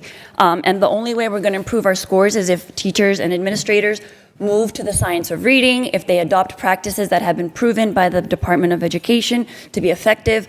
So far, I've been trying to work with the schools. They're not budging. And so what we need to do, instead of hiring more people, we need to make sure that the teachers that are working, the administrators that are there, are working hard and making the changes that need to happen in order to improve our scores. LPS lost a lot of money based on the budget because they're saying that students are being deported. However, if we look carefully, a lot of the students that are not enrolled in LPS anymore are in 10th grade. It could suggest that they're dropping out. And so the city really needs to look at the budget, make sure that the positions that are in LPS are important, that they're essential, because as we've seen, so many other departments, so many other communities can be using that money to help keep everybody safe. Thank you. Thank you. Okay. Anybody here wish to speak in favor? In favor? Opposition. Opposition. Opposition, sorry. It's been standing for three and a half hours. Anybody here wish to speak in opposition? Opposition? Seeing none, that part of the hearing is closed. What's the wish of the council? Discussion? Not yet. What's the wish of the council? Mr. President, I would like to, Councilor Matul. before we start the discussion, I would like to make a motion to accept the budget. Second. Second by Councilor Field. Discussion. Councilor Matul. Yep. Thank you, Mr. President. At this point, I would like to thank Mayor Nicholson, CFO Bertino, and my colleagues. We went over the budget intensively, I should say, and they presented a leveled budget. I spent hours going over it, and I totally understand that. And one of the things that I asked for was a business plan, which we never got. I'm an immigrant myself. I was born in Guatemala, and I will fully support my immigrant community. However, at this point, I think I'm gonna vote a yes. Y yo entiendo, and I'm gonna say this. I don't know if I need a translator for that. Yo entiendo que yo soy un inmigrante 100% y voy a apoyar a mi comunidad de inmigrante siempre. However, as a business owner myself, I also know finances. I know my numbers, and I think that's the right way for me to go. Thank you, Councilor Matul. Discussion. Councilor Medjimidri. Thank you, Council President. First of all, I just want to shout out every single person who spoke tonight. I really believe that it's important that this isn't the mayor's budget, this is the city budget, this is our budget. So it's really important that you come out and you speak for or against, because you have to have your voice heard, and I really just appreciate everybody who took the time to speak tonight. I know it's a long meeting, but this is important. This is our city, this is where we live, and I really appreciate everybody, especially like Grayson. So it's just so nice to hear from like our youth, because they are the future of our city. We have to listen to them. No child should feel like he doesn't know where his friends are going to be there the next day. Like, that's just not okay. And for all the reasons that everybody said, I'm not in support of this budget, and I will be voting no. Thank you, Councilor Medjimidri. Councilor Avery. Mr. President, thank you. First, I want to thank the mayor, the finance department, department heads, and everyone involved in preparing this year's budget. I recognize the challenges we face with rising costs and limited resources. My vote tonight is not a reflection on our dedicated city employees. I fully support our police, fire, DPW, teachers, and all who work every day to serve our residents. In many cases, I believe they deserve and need additional tools, resources, and investment. My concern are with the process. This is one of the most important votes we as councilors take each year. And I believe that greater public engagement through listening sessions, community forums, and additional opportunities for residents to provide input for a final vote before a final vote is taken tonight. I know we had the public hearing tonight, but I think we need to do more. Additionally, we must continue investing in our youth through recreation, mentorship, after-school programs, and workforce opportunities. These investments strengthen our community and help build Lynn's future. As you heard tonight, immigration is a hot topic on the agenda. As I reviewed the budget, I often wanted more details and transparency regarding how resources are being allocated. As councilors, we have a responsibility to fully understand the investments we're making on the behalf of the taxpayers. Residents consistently raise concerns about infrastructure, including roads, sidewalks, trees, parks, and public safety. I've also highlighted the need to recruit and retain our staff, especially specialized DPW mechanics, to ensure critical city equipment, public safety vehicles remain operational. For these reasons, I will be voting no on this budget tonight. My vote is not against city service or it's against city employees. It's a vote for greater transparency, stronger public engagement, and a budgeting process that better reflects the priorities of residents we serve. Thank you. Thank you, Councilor Avery. Any discussion? Councilor McLean. I also want to thank the administration, the chief financial officer, department heads, and everyone involved in creating this budget. The FY 2027 budget reflects the difficult balancing act of maintaining city services while navigating rising costs, the expiration of ARPA funding, and uncertainty around future federal and state resources. The budget prioritizes our core responsibilities as a city, including education, public safety, public works, and the long-term physical responsibility of Lynn. The budget narrative makes clear that this is largely a maintenance budget. Departments were directed to level fund operations, no new positions were added, and significant attention was given to avoiding future fiscal cliffs. The administration highlights continued investment in our schools, as I said, public safety, infrastructure, financial stewardship, while all recognizing challenges that lie ahead. I also appreciate that the budget narrative specifically acknowledges the importance of language access and serving Lynn's diverse population. The mayor notes the city's efforts to remove language barriers, sustain language access services as ARPA funding expires, and provide tools and resources that allow residents to better access city services. The budget further recognizes that the language access team has already assisted residents through translation and interpretation services, demonstrating that these needs are real and ongoing. I want to specifically acknowledge and thank our community for coming out tonight, varied in age, ethnicity, economic background, and they came to City Hall advocating for a community of care tonight, and I really respect that. I would like us to consider reworking the budget to allocate $100,000 to expand legal services for our immigrant community. This is not a criticism of the proposed budget, but rather a recognition of the significant need that exists in our community. Lynn is one of the most diverse cities in the Commonwealth, and many residents rely on pro bono legal guidance to ensure family stability and assistance navigating systems that can be overwhelmingly difficult to access, as we heard tonight. An investment of $100,000 would strengthen the capacity of a Lynn-based immigrant-serving organization to provide legal services and support to residents who contribute to the social, cultural, and economic fabric of our city every day, as we also heard tonight. I believe this investment would be consistent with the values expressed throughout the budget narrative: accessibility, inclusion, community, engagement, and ensuring that all residents have meaningful access to services and opportunities. It is in the narrative. For those reasons, respectfully, I would like to make a recommendation to rework the budget and allocate $100,000 for immigrant legal services.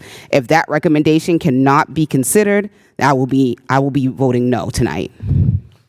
Thank you, Councilor McLean. Councilor Hogan. Council Vice President Hogan. I live on LaGrange Terrace off of Shepherd Street in Lynn. Got people getting thrown out of buildings. I go over to the house to meet the people, $800 rents going up, things going up. I got people on my street getting deported. I walk down Shepherd Street. I walk down Warren Street. I walk down all these neighborhoods, people in Marion Gardens. That's my neighborhood. That's who I represent. Tonight, I'm voting no on this budget because I'm standing with the people that are here tonight and my residents and my neighbors. And that's the reason I'm voting no tonight. Thank you, Councilor Hogan. Any discussion?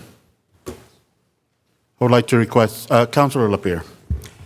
Thank you, Mr. President. You know, I came into tonight's budget hearing with an open mind, and I heard the passionate pleas from our residents. This is my 11th budget, and I've adopted the first 10 while sitting in this council. And those budgets were tough by ways of borrowing $17 million from the state, for example, FY19, instituting a trash fee for every resident in Lynn. These were tough decisions. Make no mistake about it, tonight's decision is not an easy one as well. However, when you look at what the requests are, and like my colleagues have stated, like a lot of members from the audience have stated, this is not a bad process. This is democracy. This is civic participation. This is having dialogue. This is working between the executive branch of the mayor's budget and the legislative branch of the council. And it's getting input from our residents who are feeling these concerns. And I do commend the mayor, Mayor Nicholson and his office, for trying to get to yes with the groups that he has been meeting with. And, you know, it would be hypocritical of me to support this budget as it stands tonight. Because you know what? I stood and attended Sylvia's baby shower without her husband being there to witness the birth of his child. And I got in the New Lynn Coalition van and delivered food November 4th for Manny when he was in El Paso. I can't in good conscience now vote for this, knowing what my background is, what my commitment to the city and its residents are around this issue of immigration. And I know we can get there. And I am going to put everything I can over the next 2 weeks, working collaboratively with both sides, because that's what I do in my full-time job. I get to yes. I try like hell to get agreements settled between parties who don't necessarily think about settling. And some instructive or constructive line items to look at. We just got an email this afternoon around an increase in revenue on parking receipts. I think some of that money can easily go toward immigration relief for a year. Heck, I even think our celebration line item for councilors around the block parties on July 4th ought to be on the table. It's a small amount. It's $15,000. It's just for 1 year even. But why don't we roll that into an immigration fund for this year only? I'm looking at the mayor's office increasing their legal services by $40,000, yet that's approximately the shortcome or the shortfall of what we are facing right now if we are going to use the $50,000 in ARPA funds that the mayor eloquently stated, the unused money for 1 year, at least to get us some relief. And even capital projects, that can be level funded as well. I see a $41,000 increase in capital projects for this coming for July 1 fiscal year. To level fund that, you know, those are big projects. They're buildings that we own, they're buildings that we must maintain. But when you have, you know, $500,000 in that fund, and we could propose cuts of $41,000 to put one time only into this fund to get us to a $100,000 threshold, and even more, we do some of these other recommendations.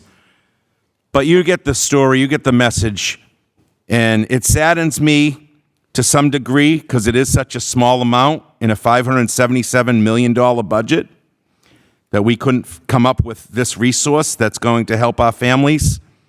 And like I said, it would be hypocritical of me to support this budget tonight. Thank you. Thank you, Councilor Lapierre. Councilor Net. Thank you, Mr. President. Sorry with my voice. I lost my voice. Yeah, just like my colleague said, I appreciate the mayor and his team have been working so hard to put this budget for us to look at. And it looks wonderful because we're not defunding any public safety or anything.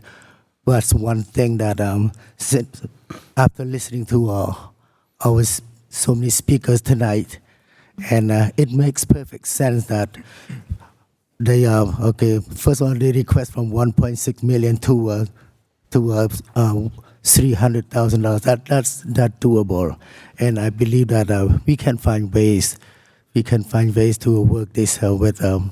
So I will continue to work with the mayor and my colleagues and all the players that we find ways to help them to support this because immigration legal services is very important because we live in the communities with ICE come to our city and grab our people left and right and have seen with my own eyes. That's pretty sad. And so tonight I cannot support this because not me like I'm against anything. So I appreciate everything what the mayor have done, but unless we can continue to work until we meet the goal that our legal immigration legal service needed.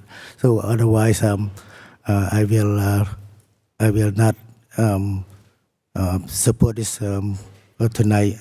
We have 2 more weeks to work on it. So hopefully everything will be go smoothly and we can pass this budget and because all our city workers need to work, need get paid. So we cannot avoid this. So we gotta work hard on this. Thank you so much. Thank you, Councilor Net. Councilor Field. Thank you, Mr. President. If you will, I would like to invite Mayor Nicholson to the podium just to clarify some things, answer some things that maybe he wasn't able to in his original discussion.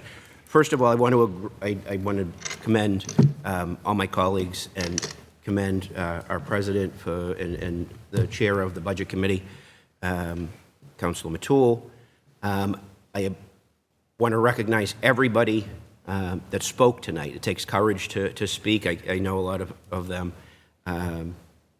said they were nervous because it was their first time speaking. I feel that same way every single time I speak, so whether it's the first time or the 50th time, I understand that same feeling. I don't prepare my remarks, I take notes.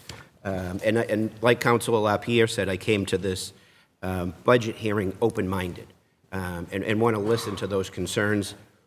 I was afforded the opportunity to listen to an advocate explain the proposal of the Lynn Working People's Budget on May 14th. It was a little late, but I still appreciate them reaching out to me to discuss it that next day.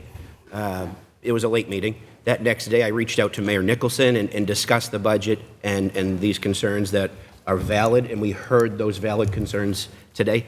And I asked him for a response to that, and I think all of us have seen those responses, those that were advocating. And we started tonight with Mrs. Paul talking about youth and the CALM team and the warming and cooling centers. And I think she started the discussion that was majority heavy on the legal aid aspect of what this people's budget was proposing. I know Mr. Hodes concluded this evening having said that those discussions have been ongoing with the mayor and his budget team. And looking at what the ask is and the responses from the mayor, I'm hopeful. And that's how I feel about this budget meeting. Coming out of this, I am hopeful that these proposed asks are funded. And as the ARPA liaison for the City Council, the creative way of beginning that process of funding, just as a beginning point, has already happened. And that was proposed to the mayor, and that's why I wanted to invite him up to maybe discuss further some of those ideas and concerns that many of the residents that spoke here, that we feel the same way. And how we get there might be a different way than through budget, but it's going to get there. And I have faith in our mayor, and I have faith in our council, and I have faith in our community and our department heads of how we can get there to fulfill these asks, because they're real asks. These are what's affecting our residents. And I know that we all share the same concern. But I'm hopeful, and I want to give the mayor an opportunity to discuss further some of those things that were mentioned that maybe weren't commented on in the beginning. Thank you, Mayor. Thank you so much, Councilor Field. And I want to echo your gratitude from everybody we heard from today. We really appreciate everyone sharing your experience and your advocacy.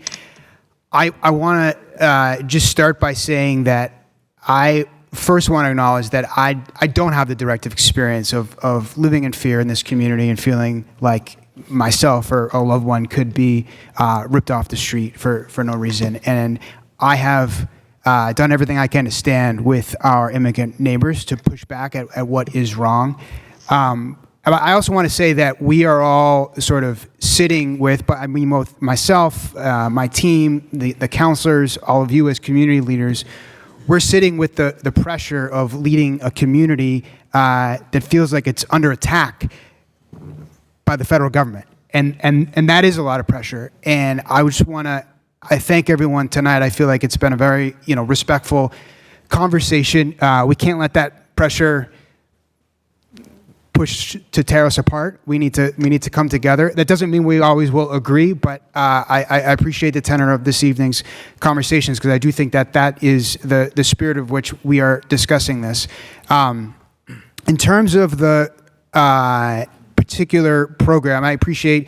There's going to be a range of views in terms of what the next steps are, right, for a big coalition. But I think there's at least a driving force within the coalition that the priority is sort of focused now on immigration, legal aid. And that's not to say the other 5 priorities are not important. But as we discussed, we're making significant progress on those in the current trajectory.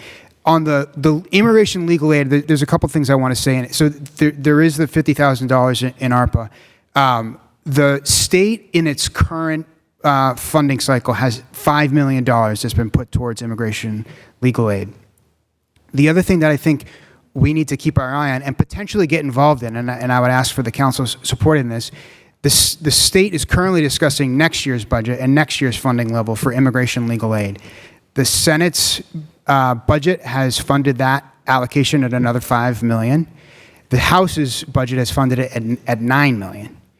So if what comes out of conference committee is closer to the $9 million, and that's what the governor signs, then there's going to be more state resources coming into this very program and need that we're discussing, which I think is significant.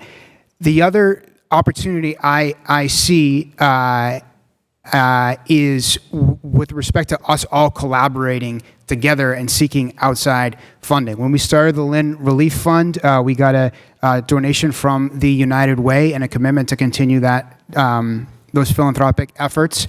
We've been keeping track of that fund, and it's off to a good start, and there is still room there. So that's another philanthropic need as well. But I think with respect to immigration legal aid, I did talk to Northeast Legal Aid, and which is the umbrella over which Northeast Justice Center sits, and they have 3 new immigration attorneys starting later this summer, one of which is paid for the Legal Aid Fellowship. Another is a private family foundation that they've received, and another, I think they're using their sort of regular budget funds. But which is to say that there are outside funders that see what's happening on the ground and want to be a part of the solution. Legal aid, as big a believer as I am in legal aid, and I am a former legal aid lawyer. That's why I got started in Lynn, working at Northeast Legal Aid. It is not traditionally something that has been funded by the city. Now, we have in the past, when there's a need and when there's an opportunity, we put in American Rescue Plan Act funds, working with all of you for the eviction prevention project. But I do think that there is hopefully an interest, a continued philanthropic interest, and I think we could put together a very compelling campaign working with our legal aid provider as a 501c3, but also city officials, myself, you all, our community partners, to say that even though we see the state's increased investment, we want something at the ground level that's more connected to our community's experience. I think the $50,000 in ARPA funds is a step in that direction. I also think that there are potentially more ARPA funds that will become available.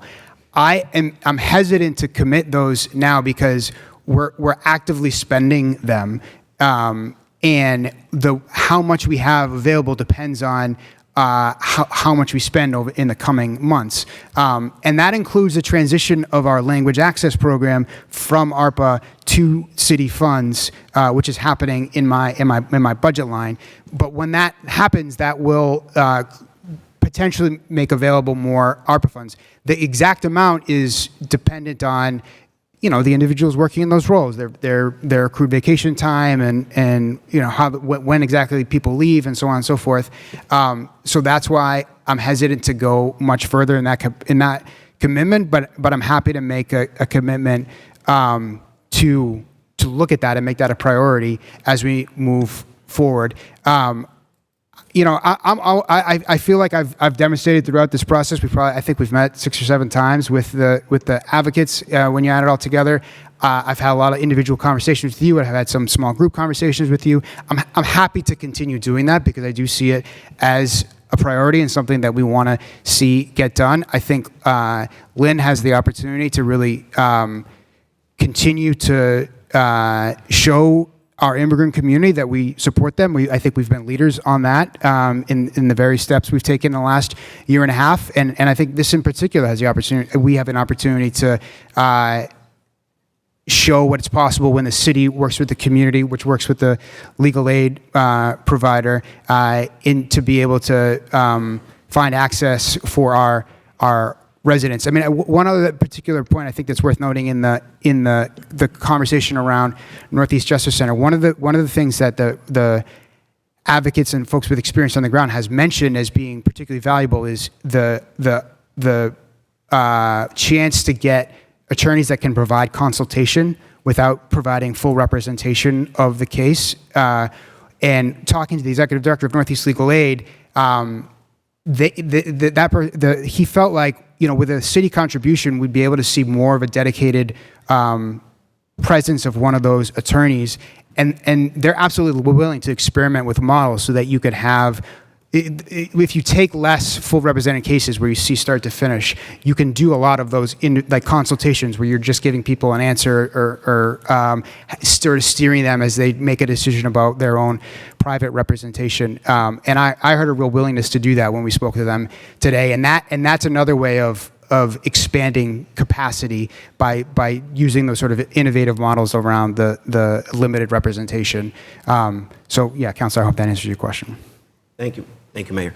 And again, like I said, I'm hopeful, and I'm confident in the mayor and his staff. I'm confident in all of us on the council that whether this budget passes or does not pass this evening, I'm confident that these asks by these advocates is something we share.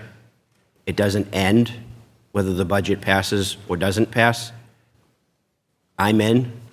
I know the mayor's in. I know my colleagues here on the council are in to support our neighbors, to support the residents.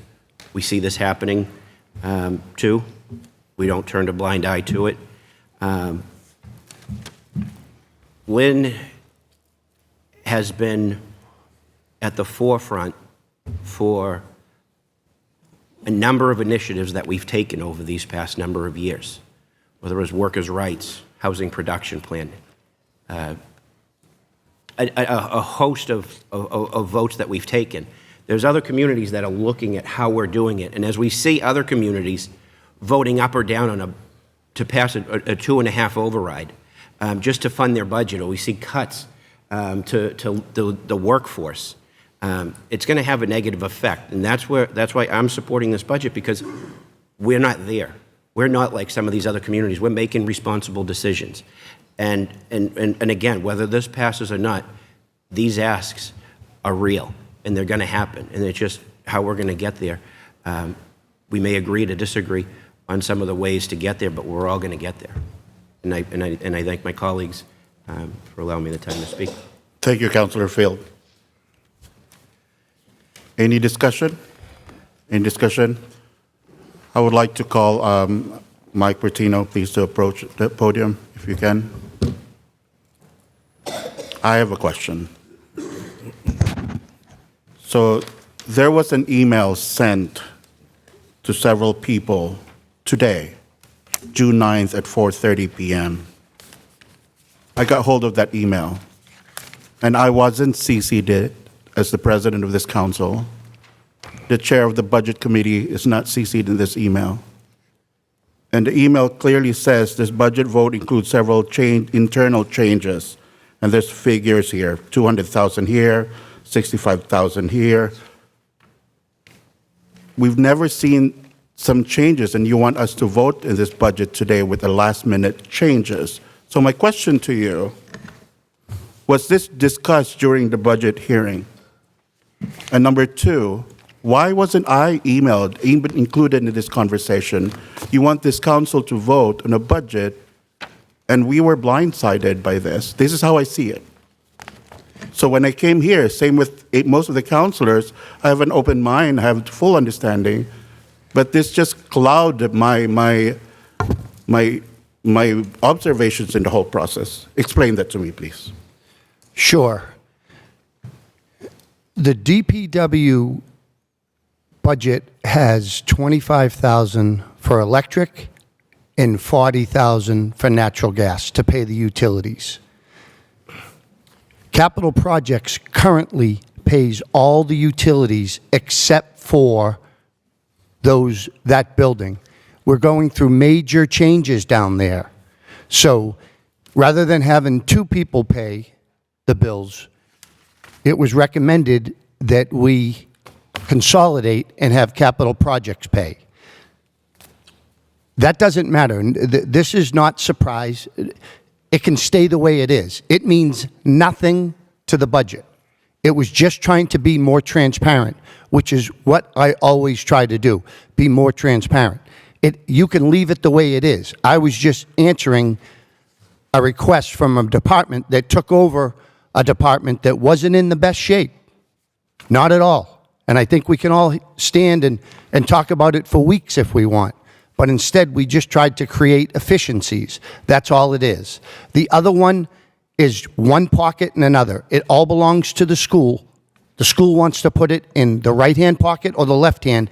It still belongs to them. So these aren't surprises. It's not something that I would ever tell the council president. We would introduce it here tonight like we were going to. So I kind of wish you wouldn't insinuate that I was doing something wrong like that, because I wasn't. I was trying to be transparent. I'm always transparent. This is not always. This is not transparent to me. I'm not insinuating things.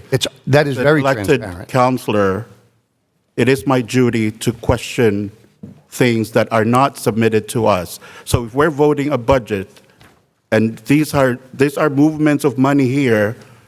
They're not moved. They're internal transfers. Interpretation, and that's why I'm glad you're here to explain this to us, because the whole councilors have a copy of this email. So the whole councilors heard that explanation. You make your deliberation when you vote. So thank you. Council President, sorry. Councilor Medjimagri. Can I just ask more to the page 2 of that email? Not just page 1 where it's just one for the other. It does, I'll just read it. It says, whereas pursuant to, sorry, I highlighted it so I can't see it. Can I see yours? Whereas pursuant to Mass General Law 44, Section 32, the mayor submitted a proposed budget for fiscal year 2027 to the City Council on May 12, 2026. And whereas the City Council advertised and will hold a public hearing to be considered the proposed budget on June 9, 2026, and any other dates necessary as advertised in the public hearing notice. And then it goes on, it says, and whereas upon motion, the City Council accepted the budget as submitted by the mayor.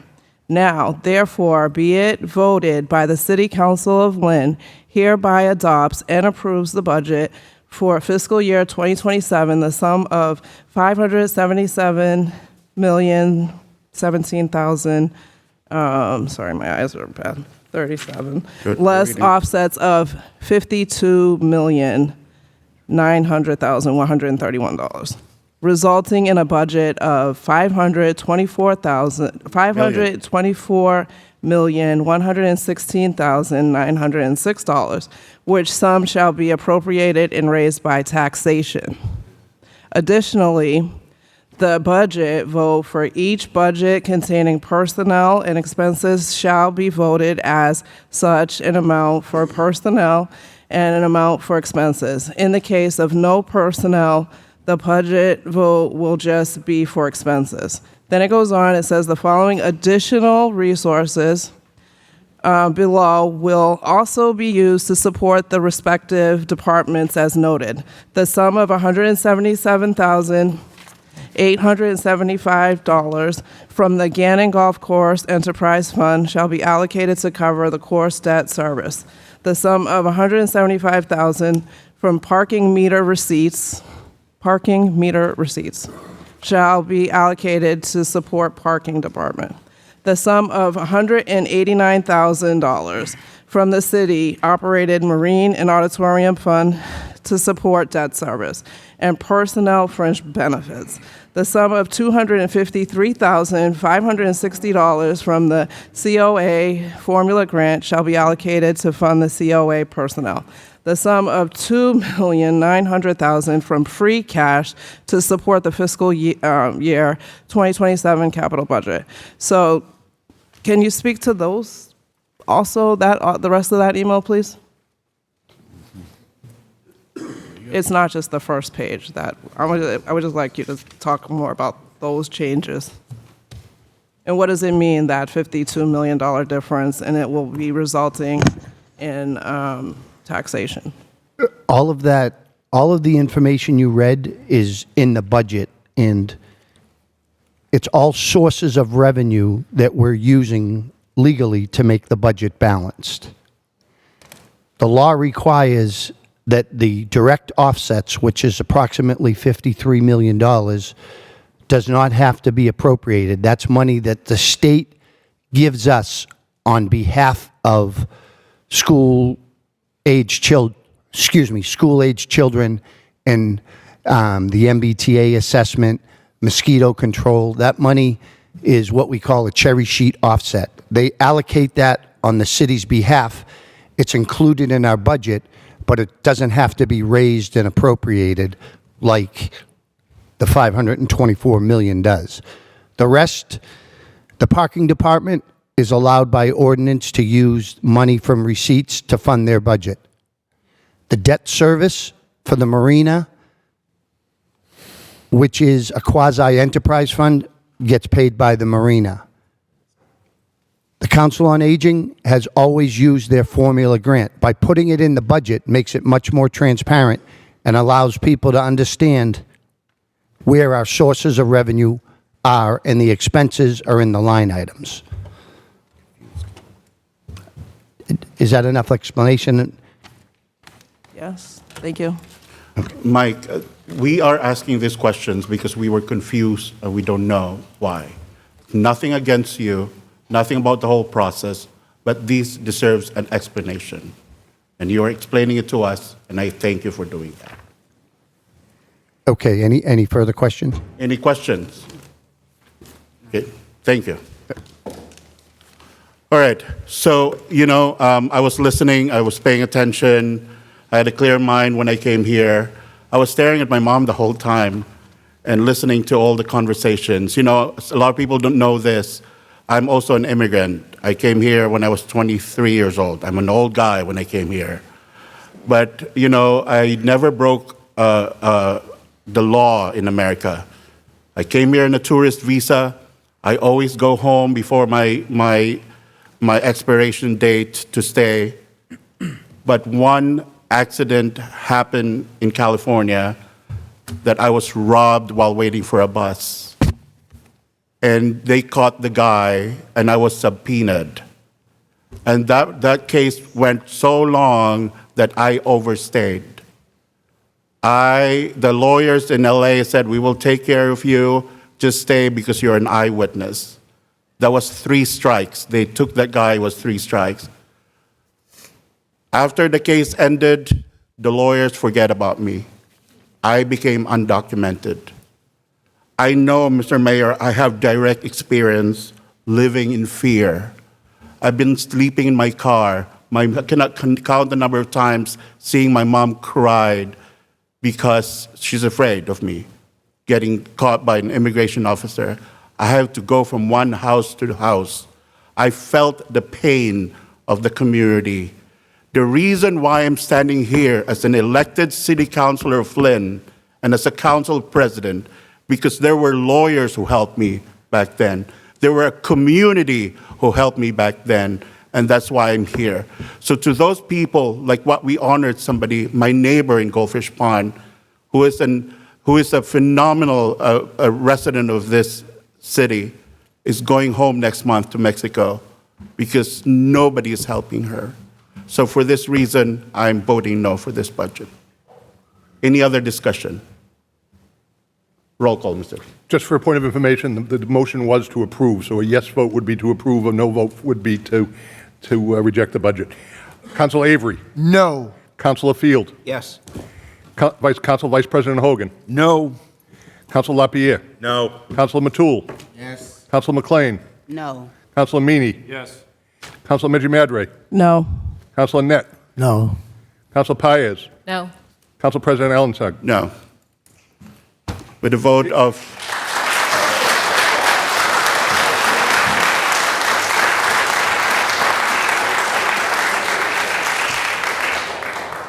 with a vote of 9-2, the budget fails. 8-3. 8-3. 8-3, I'm sorry. Budget fails. All right, let's continue the meeting.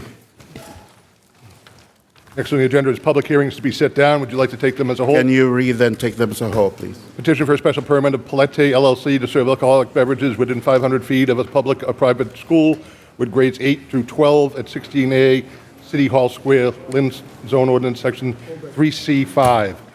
Petition for a special permit by Jolly Vapors to operate a sensitive retail business, adult use tobacco store in an urban business, B2 zoning district at 431, 433 Chatham Street. There's public hearings for extended hour renewals for the License Commission. Petition to National Grid to install utility facilities at or near 157 Shepherd Street, beginning at manhole number 24 and trenching to utility pole number 70145-3 for approximately 35 feet. Petition of Verizon New England to place one 2-inch conduit approximately 106 feet in a northwesterly direction from an existing pole at Pierce Road and Ocean Street, then turning in a northwesterly direction through a proposed handhold located at the property line at 104 Ocean Street. Petition of Verizon New England to place two new 4-inch conduits approximately 260 feet in a northerly direction from existing poles on the northerly side of Hanson Street to an existing pole P25 on the northerly side of Hanson Street, and to place two new 4-inch conduits approximately 30 feet in an easterly direction from a replaced handhole located on the northerly side of Hanson Street to an existing conduit on a northerly side of Hanson Street. The petition is necessary to accommodate services for 780 Linway. Set him down. Motion to set him down. Seconded. Down by Councilor McLean, second by Councilor Avery. All those in favor? Aye. Opposed? Ayes have it. Committee reports. Public Property and Parks Committee, Councilor Matul. We had a unanimous vote. Make a motion to accept. Motion to accept. Seconded. Second by Councilor Avery. All those in favor? Aye. Opposed? The ayes have it. Licensing Committee, Councilor Field. Thank you, Mr. President. We have a unanimous vote by our committee. I make a motion to approve that. Seconded. All those in favor? The ayes, the opposed? The ayes have it. Utilities Committee, Councilor Matul. We had a unanimous vote. Make a motion to accept.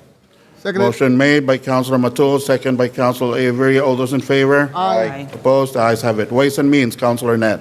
Yes, Mr. President, all unanimous vote of the committee, I make a motion to approve. Thank you. Seconded.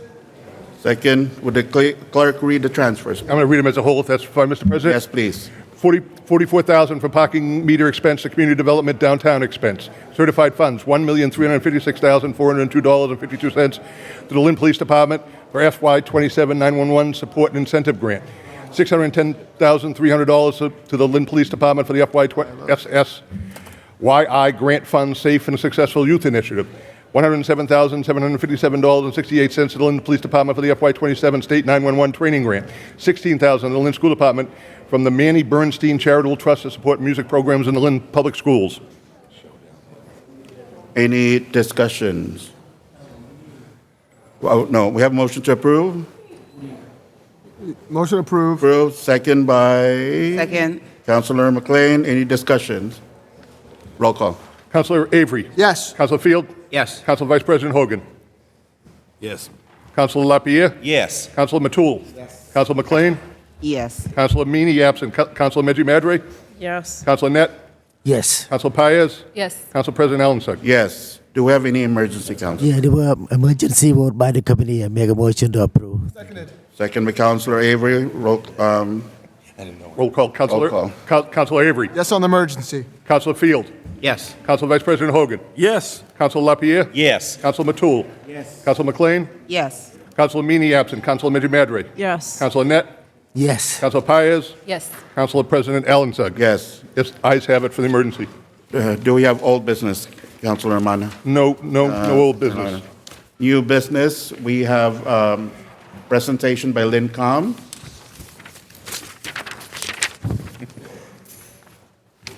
In your seats, there's a copy of the presentation, of the slide presentation.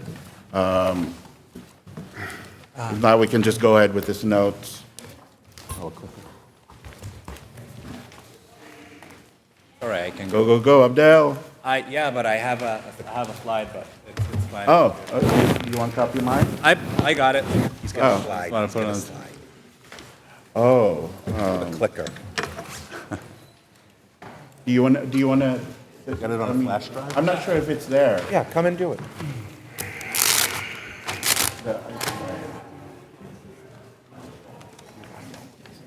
Is it there? Oh, okay.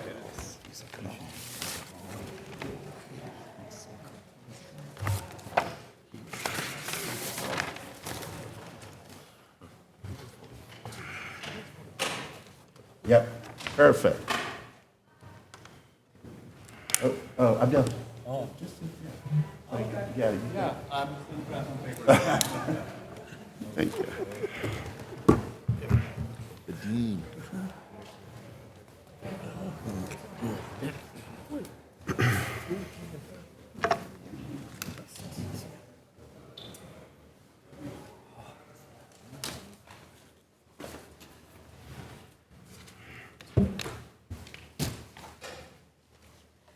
Take it away, Mr. Abdel. All right.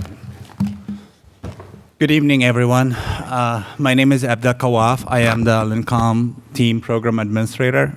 Today I'm going to go over what the Lincom team is and the service that we provide, and we will have a chance to answer questions that you may have. Just to give you a brief review about what the COM team is a care-oriented response team, response to community members where they are. We are always out in the community, engaged with residents. We prioritize their well-being, and we focus on prevention and referrals. And I will go over in details about what that means. So in terms of staff, we do have currently 2 staff members. They're part of Elliott. We have Javier and Jorge. They are always out in the community. They are individuals with lived experience. They speak Spanish. And also there is myself. I am the program administrator. I am located at the Department of Public Health. And I work closely with Candice McClory. She supports the program with substance use related concerns. So my role is to provide oversight on the program and do reporting and support the team. In terms, I just want to go over the call types that we go over. So we do different call types. We do conflict resolution and mediation, mental health and behavioral health support, housing and legal support, and public health and safety. In terms of conflict resolution, we engage with residents that they're having disputes. For example, we've engaged with many residents that are having disputes over a placement of a trash barrel or a parking spot or a shoveling issue. So any kind of disputes that the neighbor's experiencing, they can reach out to us, and we go out in the community, we talk to them, we listen. We engage with them, we listen to their concerns, and we try to help them to navigate their challenges. We ask for their consent if they are comfortable to reaching out to the neighbor. We try to resolve their issues without escalating. We are focused on building communities and helping them to build relationships. We also provide housing and legal support for our residents, and that's mostly that has been mostly related to landlords and tenant situation, for example. So over the last year, we have been engaged a lot with landlords and tenants. For example, we had tenants called us because they're having issue with their landlords, so they're not turning on the heat, or they have issues with their utilities, or any kind of situations. Like, every call is unique, and we engage with residents. We listen to them. We engage with open mind and neutral aspect, and we try to help them to navigate their issues and try to help them to resolve their issues with their landlord. Also, landlord can call us. We've got actually a call from landlord about a situation related to, for example, furniture in the hallway, and they are concerned about fire hazard, and they engage with us. We try to help them to navigate the issues with their tenants. And we do also mental health and behavioral health support. We do mental health first aid. One of the great things that we've been doing over the last year, so we've been engaged with a lot of wellness checks, especially with seniors. We have been partnering with GLIS, and they are frequent callers. They call us to when seniors miss their meals, and they let us know. They give us the address. We knock on their door. We check on them, and we make sure they're okay. Seniors really appreciate it for this service because they are not really engaging with the police, because the police presence can be stressful for individuals. So they're with us, with our orange shirts, we're engaging with them and try to check on them and making sure they're doing okay.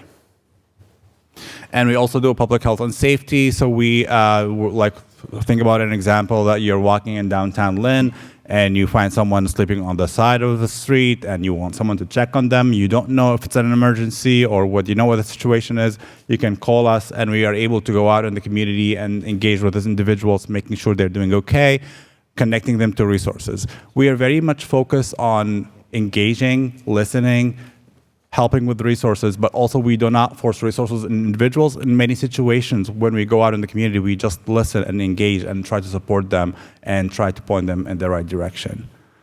That's CALM team in a nutshell. I tried to be very quick. There's so many, so if you have any questions, I'm happy to answer. I would just like to say a few words if I can. First, I want to commend you and your team. I've worked with your team. I've personally been with you in below 2 degrees off the Commons, picking up our homeless population and bringing them to the Salvation Army. Thanks to them allowing me to open up that warming center. My question to you only is you had a crystal ball. What kind of supports and mechanisms?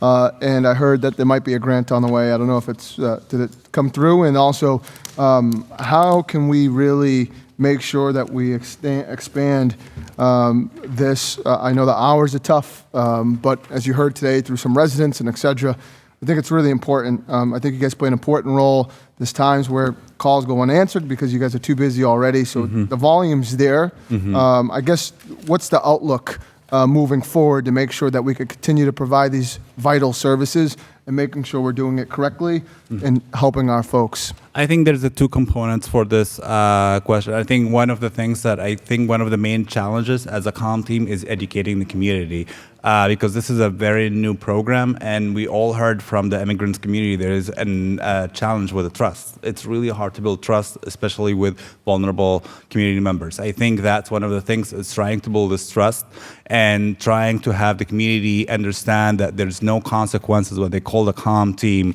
We don't collect their social security number. We don't check their IDs, all of that, and trying to build that trust with the community. I think that's a huge component, because I think there's a lot of needs in the community, but there's a lot of community members are still hesitant to seek any services because of the climate that we have currently.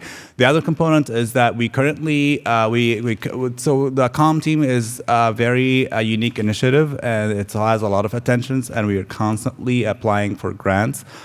So we are, I think the needs are there, but we are continue to apply for grants, and as we get more funding, we can expand. But there's actually, the sky is the limit, because I always think there's capacity to expand and provide support to the community. Perfect. Thank you. Keep up the good work. Thanks. Any questions? Well, Abdel, I just want you to know that we're very proud of you guys. I know it's dangerous sometimes. You go to places and, you check on people. I've seen you guys, some people sleep in our benches, park benches, and you checked on them. I was like, oh my God, what are they doing? But my hat's off to you and your team. I really wish, hope, and pray that you will get more funding so that you can continue the good work. And good job with the mayor's office too for keeping this program active in our city. Thank you so much. What is the wish of the council?